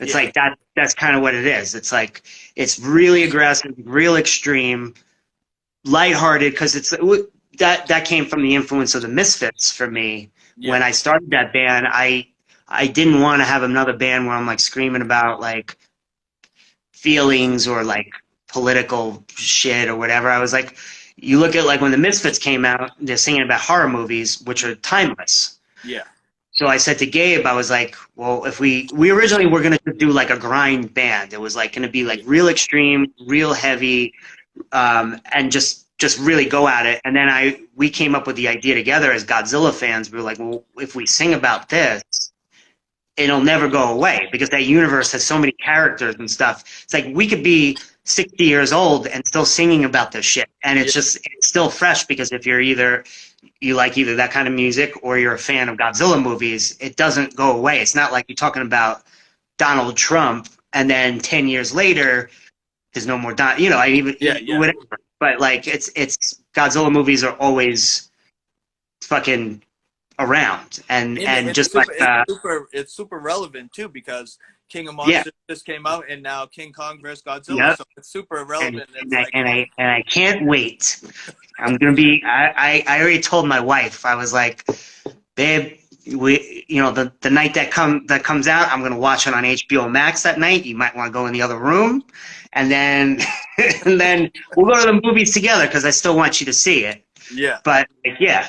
So I mean, it's two of the biggest fucking monsters on. Ever together. People have been waiting for this for a long, long time. You know what I mean? And I thought Skull Island was done really well too. Yeah, that was great. That was great. I can't wait. And I told Gabe, I was like, when we're gonna keep doing this band forever, there's two things that will make me like their bucket list. If we ever want to stop, we're gonna keep going until actually three things. Until and then Kaiju could end. I'd be like, one, we gotta play Japan, right? Oh, two. Yeah. We got to get in a Godzilla movie, okay? And then three, I want to open up for Danzig at one point. So I don't know. That might be a little bit more realistic, but we'll see. But yeah, until those three things happen, Kaiju Daisenso is going to keep going. Nice. And you guys have been together since what, 2014? Is that you guys have been a band for a long time? We've been a band for a while, and the pandemic has not slowed us down at all. We have so much shit coming out, which is like we've been really creative during this time. We have, like I said, the one song on A Piece of the Beast comp that's coming out, Rodan, and Messina is singing on that. Antonio was in Indiana, so Messina and I did the vocals together on there, like the joint that it used to be. Yeah. And then we've got a split cassette EP with this band called Oxygen Destroyer. They're from Washington State. They're another Godzilla fanatical band, but a little bit more on like the death metal tip. Yeah. But we still work well together. So it's all about the same shit. So we have 4 songs coming out on that. That's probably coming out like fall 2021. We've got a new video coming out for Rodan from the comp. That's coming out, and then we just started writing a new record already too. We've been demoing stuff. That's going to be probably out in the fall as well. And we're doing a Discharge cover on that too. Oh, no kidding. A Look at Tomorrow, yeah. Nice. From A Look at Tomorrow, because we were like, well, it's about like atomic, atomic war. So it's just like it kind of fits in there. I don't have to change the lyrics. So it's just like just sing it. I don't know if I'll do Cal justice on it, but we're gonna grind it out a little bit, Yeah. Nice. Now, Reptilian Majesty was the last thing you guys put out though, like before all this stuff is gonna come out. Yes, yeah, that was the last thing we did. We put it out as a cassette with Antonio's label. It was my label and Small Hand Factory. It was a joint release, but we do have a new version coming out, which will be up for pre-order in about a month. It's a split between my label and Illuminate My Heart Records. Matthew's band from Illuminate My Heart. That's Matthew's is that a métier? Yes. Yeah. Yep. So it's going to be come in a DVD case, and it's going to be a hybrid disc version. So you're going to have the entire album on CD because we only released it on cassette, and then it's going to have a 5-inch lathe in the beginning of it with an exclusive song that's not on the regular record. Oh, nice. So it'll be like a combo, and we're only gonna do like 30 of them. It's gonna come with a giant poster inside too, hand numbered. It's gonna be really cool. So I'll definitely keep an eye out for that. It's a cool version to have, because originally when I did Reptilian Majesty 2, I wanted it to be cinematic, like a Godzilla movie. So now we're actually getting to do it's going to be in a DVD case. You open it up and it'll be look like a movie, but it's a lathe cut 5-inch and a CD. Wow, together. that's amazing. That's Yeah. amazing. Definitely. I love that you're doing all this kind of stuff too. Like, I always like I talk to people that are our age a lot on these discussions, and I try to speak to a lot of younger guys too because I like to get their take on how they got into it and stuff like that. And funny thing is, I think nowadays there's a resurgence in heavier music again. For a while, it was like real stale. I Yeah. feel like Yeah. I kind of got out of it a little bit because I was in a few like little screamo bands here and there, screamo bands, and Yeah. I kind of lost interest, and I stopped going to shows, and I started going to a lot of hip hop shows, and started recording a lot of hip hop shows and stuff Oh like yeah. that. And but now in the past, like I'd say like 3, 4, 5 years, I feel a resurgence of new, fresher bands like Soul Glow and like I don't know if you've ever heard of a band called Foxtails. They're kind of doing Yep. something different, Yeah. and I just feel like it's getting back to where it was, and the community is like really involved Yeah. and it's Yeah. positive, and I just feel like it's really refreshed again. And I don't know if you feel the same way or. Yeah. Yeah. I definitely do, and I think especially now, there's so much shit brewing too, because everybody's like wants to get out and play, and people that are being creative now, they've got a lot of good stuff coming out. There's a lot of anger Mm, about and frustration about what is going on with the world right now in general. And I think great art always comes from usually shitty shit, yeah, stuff that's like, yeah, and it's all cyclical too. Great art is always cyclical to me, at least. You're always going to have that cycle that comes around, and there's a ton of like you said, really great stuff coming out, really great bands, people getting involved again. And I think once we could all be in the same room together without restrictions and shit, I think it's gonna be better than ever. yeah, definitely. I think it's just it's gotta be, because it's just like we're all waiting to kind of like I said, like I might be in my mid 40s now, but I'm angrier now in some way. I'm calm because like I said, I eat my edibles. Yeah, So it calms me down. But in a lot of ways, I'm more angry about stuff now. Not the same kind of shit. Like, I'm not gonna jump off and hit somebody with a U-lock yeah, yeah, like I might have when I was at 20. But but I'm angry about other things that kind of it feeds you a little bit too, in a positive way, because yeah, you could take it and go in either direction. But a lot of great art, I think, is going to come out of this. So a lot of, it's frustrating to see people that you love and like are really good friends with in the industry that all of a sudden, like, this is what they do for a living. mm, Like their job is either they either work in a bar or a venue, or they're a touring band that relies on this stuff. yeah, And to just have it come to a halt and just stop, it's like you're taking your job away from me, and you can't, it sucks. So I think, seeing all that, I know that some places might not survive from this, but then there's a lot of places that are going to come out of it too.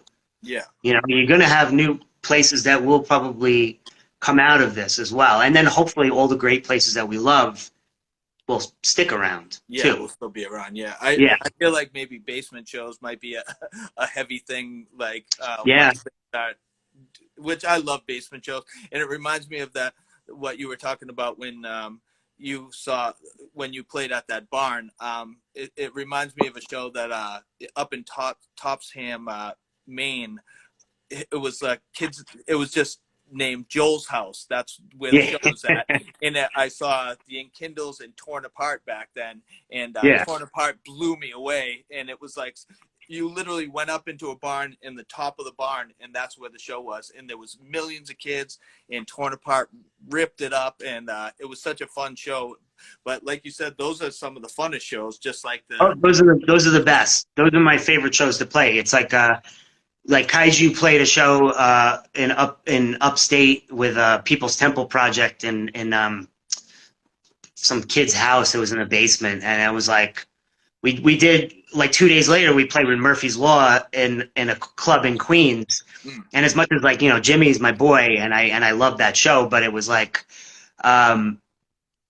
the show that we played with People's Temple Project was fucking way more fun. It was because it's everybody, the people that are really there to see that show. You're crammed in. Even if it's 20 kids in a basement up front, like actually paying attention and watching you. Yeah. It's like as opposed to like a club where you could fit 500 people and they're all, we're opening up for Murphy's Law. It's spread out, and in the beginning, it's like Jimmy's not on stage yet. You're not going right up front to the thing, so it's like and also 30% of them are probably scrolling on their phones, talking to their yeah. girlfriend. I can't stand this shit. Like you go to a show, like I get it. There's some people like if you're a historian and you're a documenter of like our scene and you want to like document something, go ahead and do it. There's people that go and record shows, and that's what they do. Like St. Vitus, they always have like like somebody recording and it's archiving it and stuff. That's great. Yeah. You want to take a couple pictures? That's great. Yeah.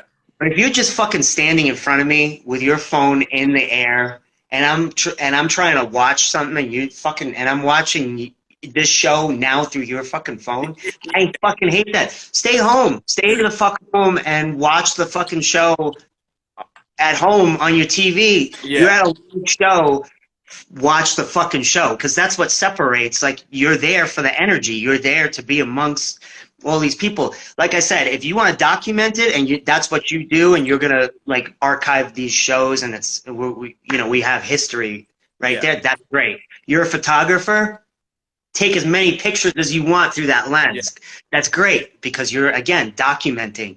But if you're going to the show to watch the show, watch the fucking show. Yeah. Watch the fucking show. Because I don't need to see your fucking camera in my face. And half the time it's shitty footage anyways, because because they're going like this. It's like fucking like jerking each other off. Like, I hate it. And that was great. I thought when like the Misfits, when they got back together, I went to a couple of those reunion shows and they forbid like cameras and the thing. And I was like, this is awesome, because when I started going to shows, you didn't have fucking cell phones. You were there to see the show.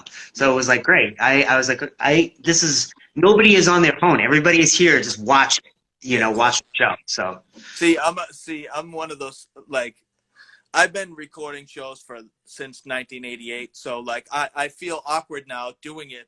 But like you said, a historian and a guy that like dives into the archives of stuff. Like literally on my IGTV, you can see a video of Murphy's Law in Boston with the Bosstones playing behind Jimmy and Todd Youth, and like that's where I started, you know what I mean? In like a Killing Time show in Boston too that I recorded, and then I had just kept going and going. Even I was in bands, I was always recording. So I feel awkward when I do it now, because I saw Murphy's Law maybe a year and a half ago before COVID hit, and I also saw Agnostic Front up here, and I saw Sheer Terror just a little while ago also, and I feel almost awkward holding my phone, but I've been doing it for so long. Yeah. Back then, but that's different though, because you're a documenter. You've been doing it for so long. It's like you like you said, sometimes it's just you're gonna do it because even if you feel weird, it's like.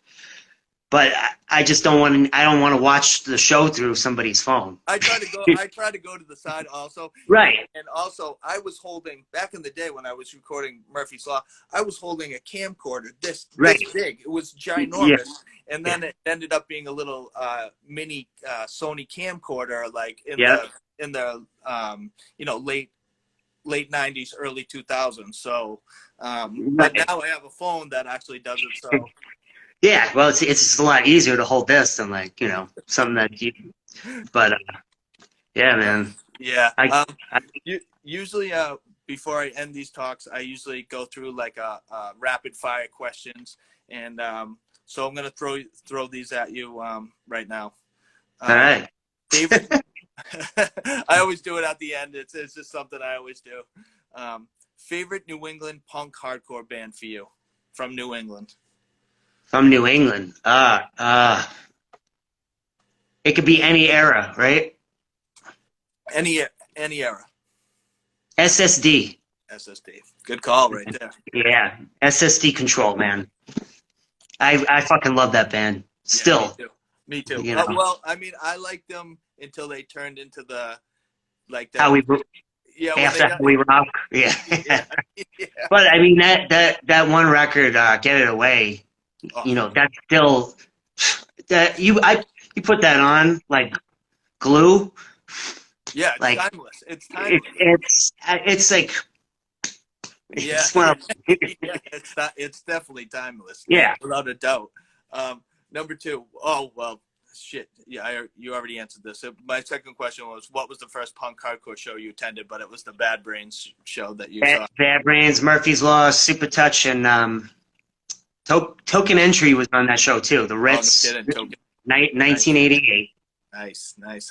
Great first show. It's a great show Oh now. my god, But that's an amazing first show. back then, when you're fucking 13 years old in 1988, I was like, it was even better. It was like, Yeah, and for the time period too, because it was yeah. like, you know, it's the Murphy's Law.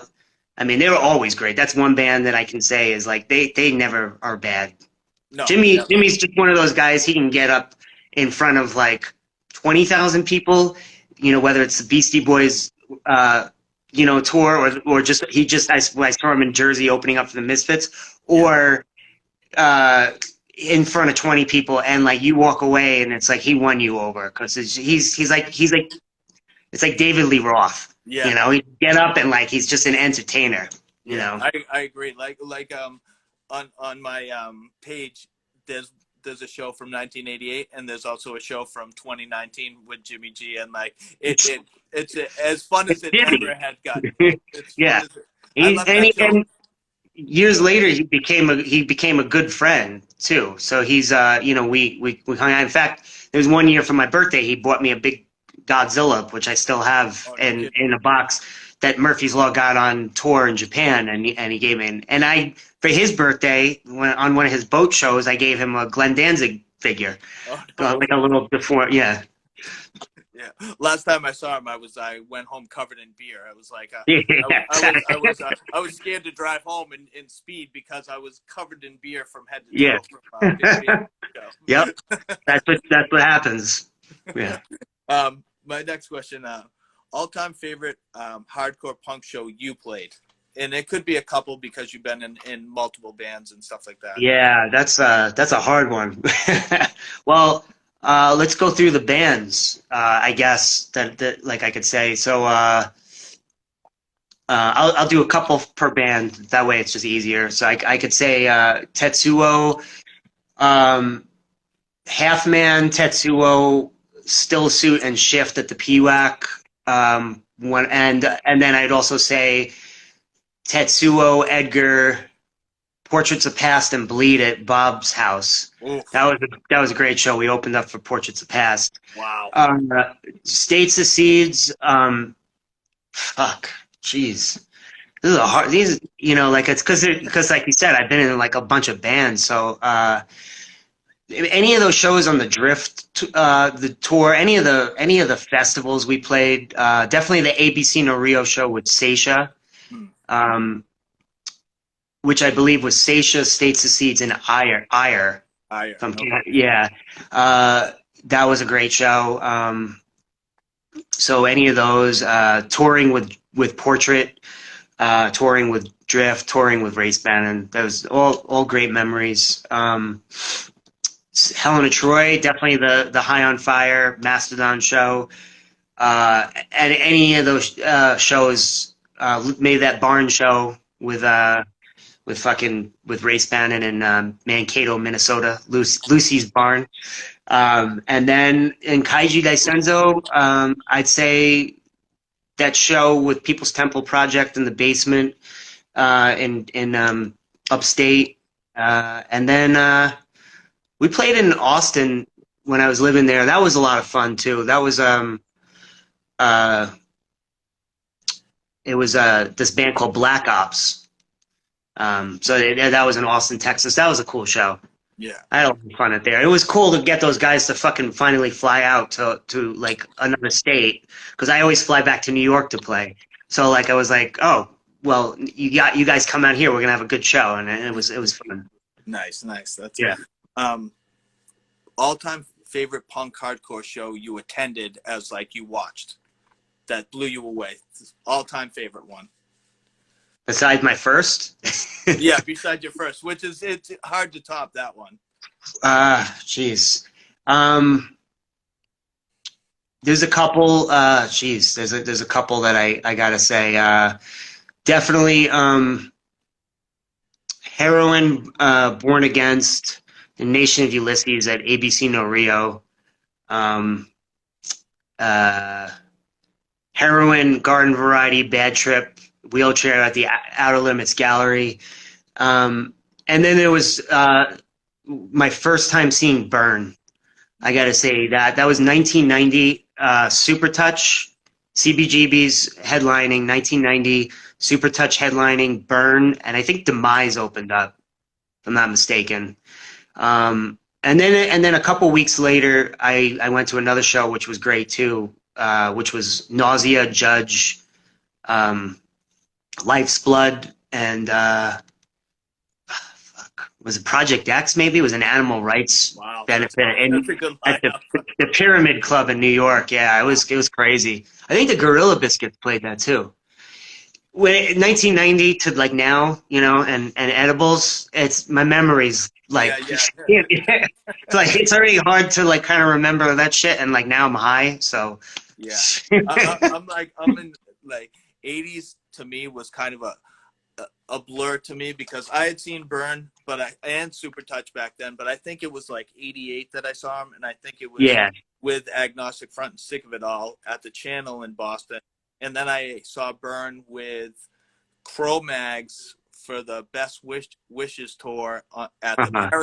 the Paradise in Boston. But Okay. it's so hard for me to remember shit like that. I remember Burn. because I'm from the suburbs, and I Yeah. went to that Cro-Mags show, and all the Boston punks were like, "Go the fuck back to the suburbs, you know." They called me all kinds of names, and I was just like, "Oh, I feel like so shitty," but like I'm still going to the show. I don't care. Yeah, Burn back then was like fucking. It was crazy. Like they brought an element back like when they started playing that was kind of like it was kind of scary, and but like Shaka was just always such an amazing frontman, and just the riffs that fucking Gavin was playing back then. It took it. I mean, you could hear it in Absolution too with Djinji, but like it came out even more with Burn. It took hardcore from being stagnant to me, and it pushed it into like, there's a number of bands to me from like that time period I think about in like the late 80s, early 90s that changed the direction. Super Touch was one of them. Quicksand, Burn. They took hardcore and molded it into something that is very popular today. And like guys, me, it started in New York, like with that sound, like that post-hardcore sound, I agree. Yeah, being a Boston guy, I was still such a huge New York hardcore guy. Yeah. Gorilla Biscuits was in Youth of Today, where like some of in Agnostic Front were some of my favorite stuff back then. But I was still huge into the Boston stuff too, like Eye for an Eye and Slapshot when Slapshot first came, Wrecking and also Crew. Negative FX. I was like anything that Uh, Choke did. Besides, Choke, I'm not huge on Stars and Stripes, but like Slapshot and Negative FX, I was always a huge fan. Didn't he have another? He had another band too, Last Warning, or was that? Or I think so. If he did, I don't think I've heard it because all I've heard Stars and Stripes, which I mean it's all right for me. But like that earlier Slapshot stuff and the Negative back on the map, like that's yeah. Yeah, like I would see those bands, like they would still play New York. There was always that like riff kind of. Yeah. With those guys. Back then it was with Choke and like some of the like the newer New York bands. I don't think he had so much of a problem with like Agnostic Front and like Murphy's Law and like that kind of stuff because those guys were always just they weren't straight edge, but they weren't like. I think he had more of a problem with like the like Youth of Today and like bands like that. That was where. Yeah, you well, know. on that video from 1988 that I have on my IGTV, Jimmy's wearing a Slapshot shirt, and he Hmm. talks about like him and Choke being friends, and he doesn't give a fuck if Jimmy drinks, and Jimmy doesn't care if he doesn't drink. They're still friends and stuff like Yeah. that. It's a good little like Well, blur talk. Jimmy's friends with everybody. Jimmy, how could you not be friends with Jimmy? Yeah, It's like, he's a great guy, and like he's funny. He's yeah, like, it's just, unless you're a complete asshole to him, he's yeah, not gonna let you do that. But if you're like cool, he's like the most happy-go-lucky. It's like, yeah. hey, I got Yeah, a Jimmy bobblehead I actually just bought recently. yeah. Now he's in my house all the time. He gave me a nice wet kiss the last show I saw him at. So Yeah, yeah, I was yeah. like, Jim and I have had many late nights hanging out together in New York. yeah, yeah. He's a great guy. Yeah, he's a good friend. All right, my next question. What was the last movie you watched? I'm a huge movie guy, so I always ask this. Um, let's see. I saw this new movie so I'm a big horror movie fan, and I saw this movie called Anonymous Animals, which is going to be coming out, and it was really good, really really good. And It's not out yet. no, I watched it with I watched it after the fact of like it was a horror movie festival that because you couldn't go to, Yeah. so we watched it online. But it had already been released. Yeah, I think that was like the last really good one that kind of got me that I was into. I'm actually going to be doing a horror movie Oh, coming really? out too. Yeah, the guy who did our videos for Jet Jaguar, Go-Go, and Green Gargantua. You can find them online for Kaiju Daisenso. Yeah. We're gonna be doing a horror short. Everything got pushed back. It was supposed to happen like over a year ago. So I'm a producer on it. I'm gonna be doing the soundtrack with some people on it. Um, and then my wife is an executive producer on it too, because she's throwing a big chunk of change at it. But it's gonna be a short, and then we're gonna try to get into horror fests and stuff like that too. But it's called I Own You.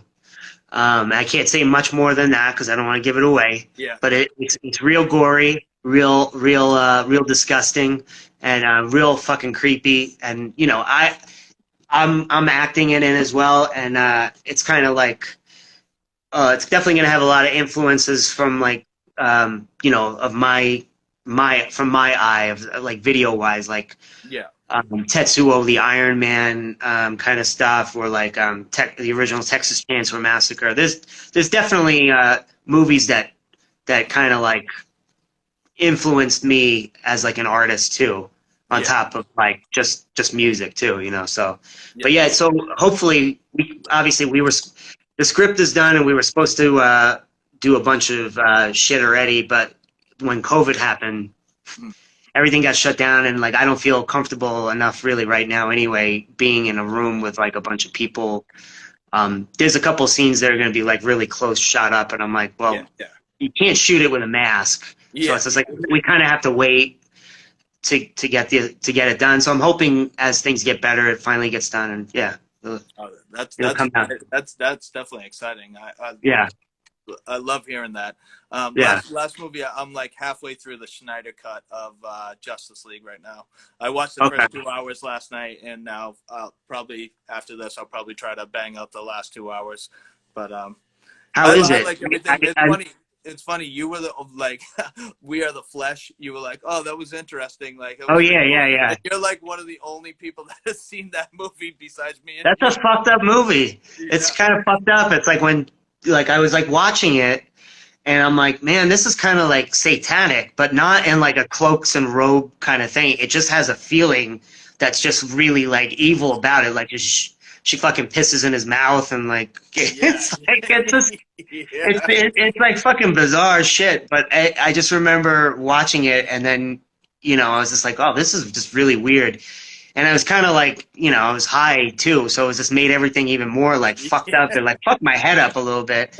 Um, but I kind of love shit like that too, though. Yeah, I like seeing like if something is controversial or exploitation film or something Oh like that. yeah, I always want to see it. Not that I'll love it, but I gotta see it though. You know what I mean? Just to yeah. see what it's all Oh about. yeah. I mean, growing up in New York too, there was always those midnight movies too. Like we would leave Queens and get on the train, and like my friends would like play hooky, and we'd go into like Times Square in like the '80s, and you can go see like kung fu movies or horror movies still or whatever, and like uh yeah, it was great. And then like later on too, they still do like midnight movie shit too. Actually, that Danzig directed. Have you seen Oh yeah. that? No, I haven't seen it yet. I heard it's not that good though. It is and it isn't. It's like I gotta say this. So just, and I'm not even just because I'm a fan of him. It is probably the worst movie that was ever made, but at the same time, it is the greatest movie I've ever seen in a theater with people. Because I've never been in a theater where it really had that true midnight movie.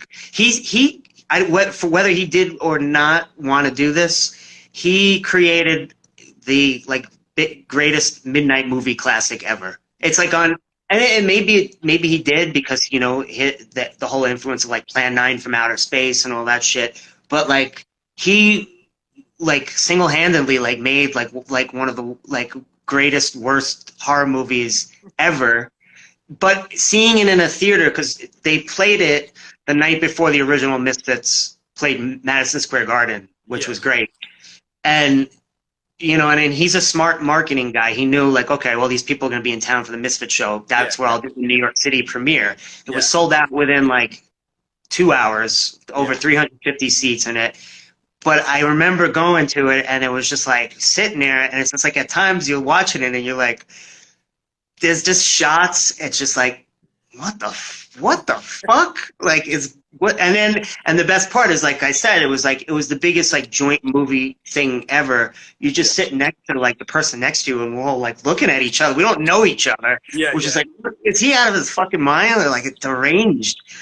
But it was like the best experience ever. It was like the best movie ever, but while being also like one of the worst movies ever. And I think his next movie that he's doing, Death Rider and the House of Vampires, is going to be good because he's got like actual actors in it as opposed to like porn stars. Yeah. He has a type, and that's what was in that movie. So that's why the acting was just like fucking. It reminded me of like a midnight movie classic and like a Cinemax skin flick. That you happen to be like, you're sitting at home and you like happen to turn on the thing and you're like, oh, what's this? Okay, that chick with big boobs, and like now she's like, having sex with an alien woman or whatever. But so it was fucking weird, but it was great. It was great.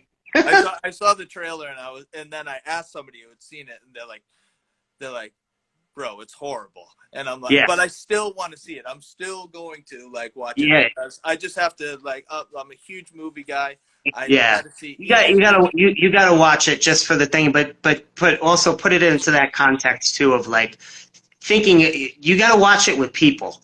Yeah. So invite some people over and have like a little get together when you can and watch it that way, because that's the way to do it. Because you guys laughing together at scenes, it's not going to be as much fun if you're sitting on your couch by yourself. Like, you got to watch it with people. It's definitely a joint effort. Yeah. All right, my next question: favorite all-time horror movie? Since you're a horror movie guy, what's your favorite horror movie? Well, as a horror movie fan, I gotta put in the original Night of the Living Dead. That to me was always like I'm not gonna say it's my favorite, but it's got to be up in there because putting into the context of the time too, where like you have like black and white, there's political issues in there, and then you also have like little girls eating the flesh of their parents. This is the '60s. It was like it was kind of like fucking groundbreaking, ahead of its time. That would be in there. Your first Texas Chainsaw Massacre. I love that movie still. Me too. I got to put in. Let's see, the first two Hellraiser. I love the original Halloween is definitely up in there. But I'm a huge also like Italian horror movie fan too. Yeah. So I love like the Argento and Fulci stuff too. So like Yeah. Zombie is one of my favorites. Like particularly like that scene. Like the gorier the better. You know, I Mm. love like when like that she's getting her eye just getting about to be plucked out, and and then and definitely in my top five for sure has to be John Carpenter's The Thing. So good. So good. I love that movie, and as many times even it's been redone or whatever. I don't think they could ever do that movie justice. Like, there's no reason to ever redo that from Yeah. like, you know what I mean? Like, it's perfect, absolutely perfect the way it is, and man, yeah, just even from the Morricone soundtrack, like just the minimal like, doo, doo, Yeah. Yeah. you know, like and that bleak like like everybody is that you're in fucking in the middle of nowhere with that weather and like it's dark. This as primitive as the FX were at that time, it works. Yeah. It's It still definitely creepy. works. That scene with the dogs when they puts them Oh in the yeah. cage and it starts. Oh, I'm still like, ooh, that's Yeah. pretty fucking creepy. I agree. I love The Thing so much, and like I said, I saw the remake type thing. Sorry, the girl was the Yeah, no, main actress. yeah, I think that was Yeah. supposed to be the prequel, really, right? Oh I think yeah, it. yeah, that's right. Yeah. Yeah, I thought it was all right. I mean, it It was wasn't. all right. It didn't have the same like I wasn't like you could watch that 1982 John Carpenter. It was 82, right? I I think think. so. Yeah. Yeah, so like you could watch that and it's still kind of scary and creepy. Mm. Where like the new one, it's just like not really. It's a Well, Hollywood. even with the tension of like them testing the blood with the hot like copper wire.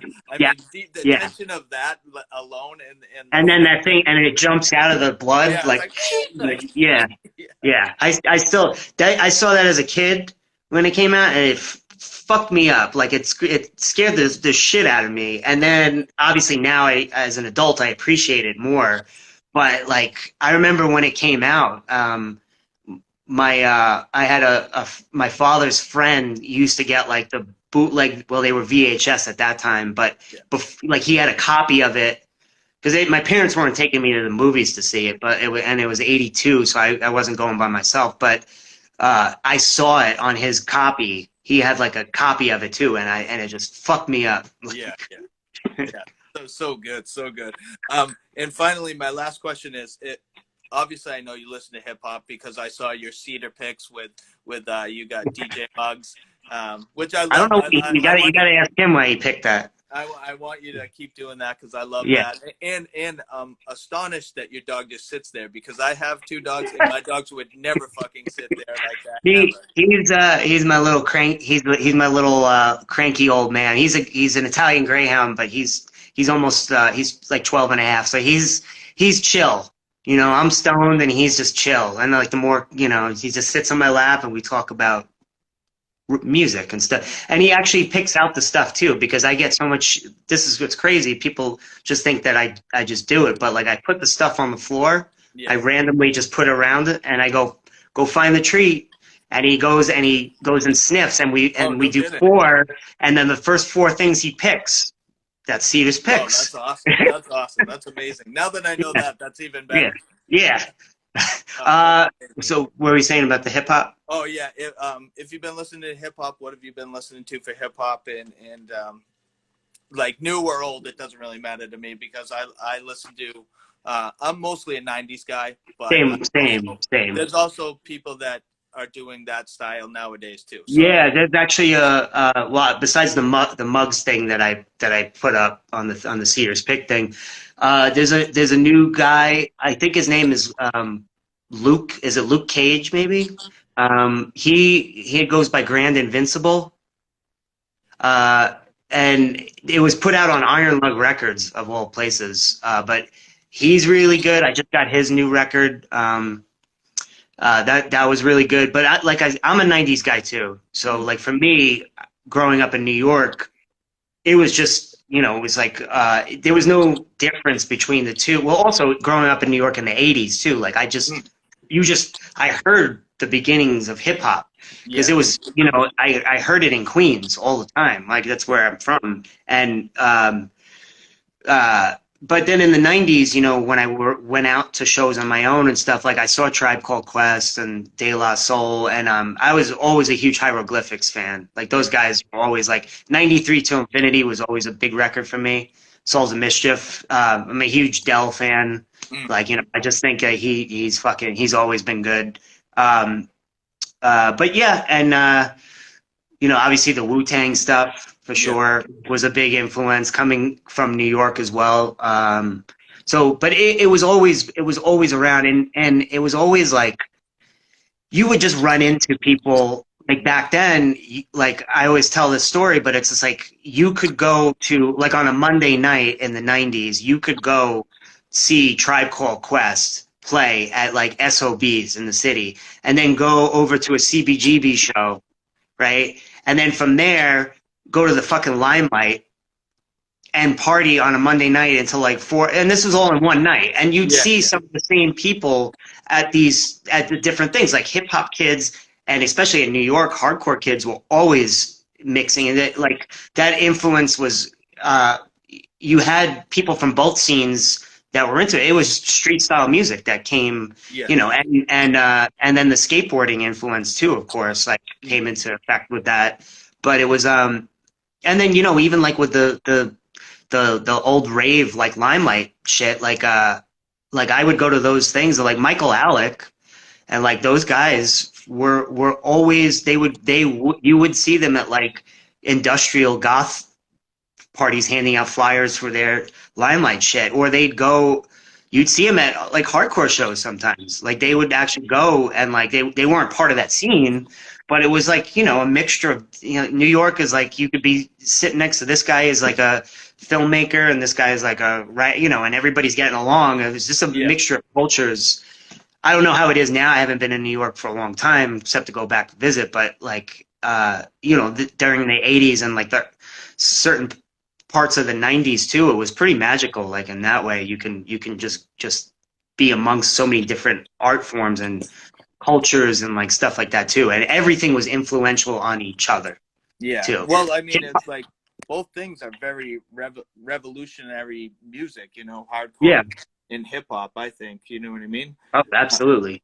And I think a lot of people are closed-minded, saying like, I don't like hardcore. It's this, that, and the other thing, and vice versa. But there's a lot of similarities to both genres of music, and like I said, they're all speaking like maybe not now because a lot of the shit they're speaking about now is just different foolishness shit to me. But back then, it's different, yeah.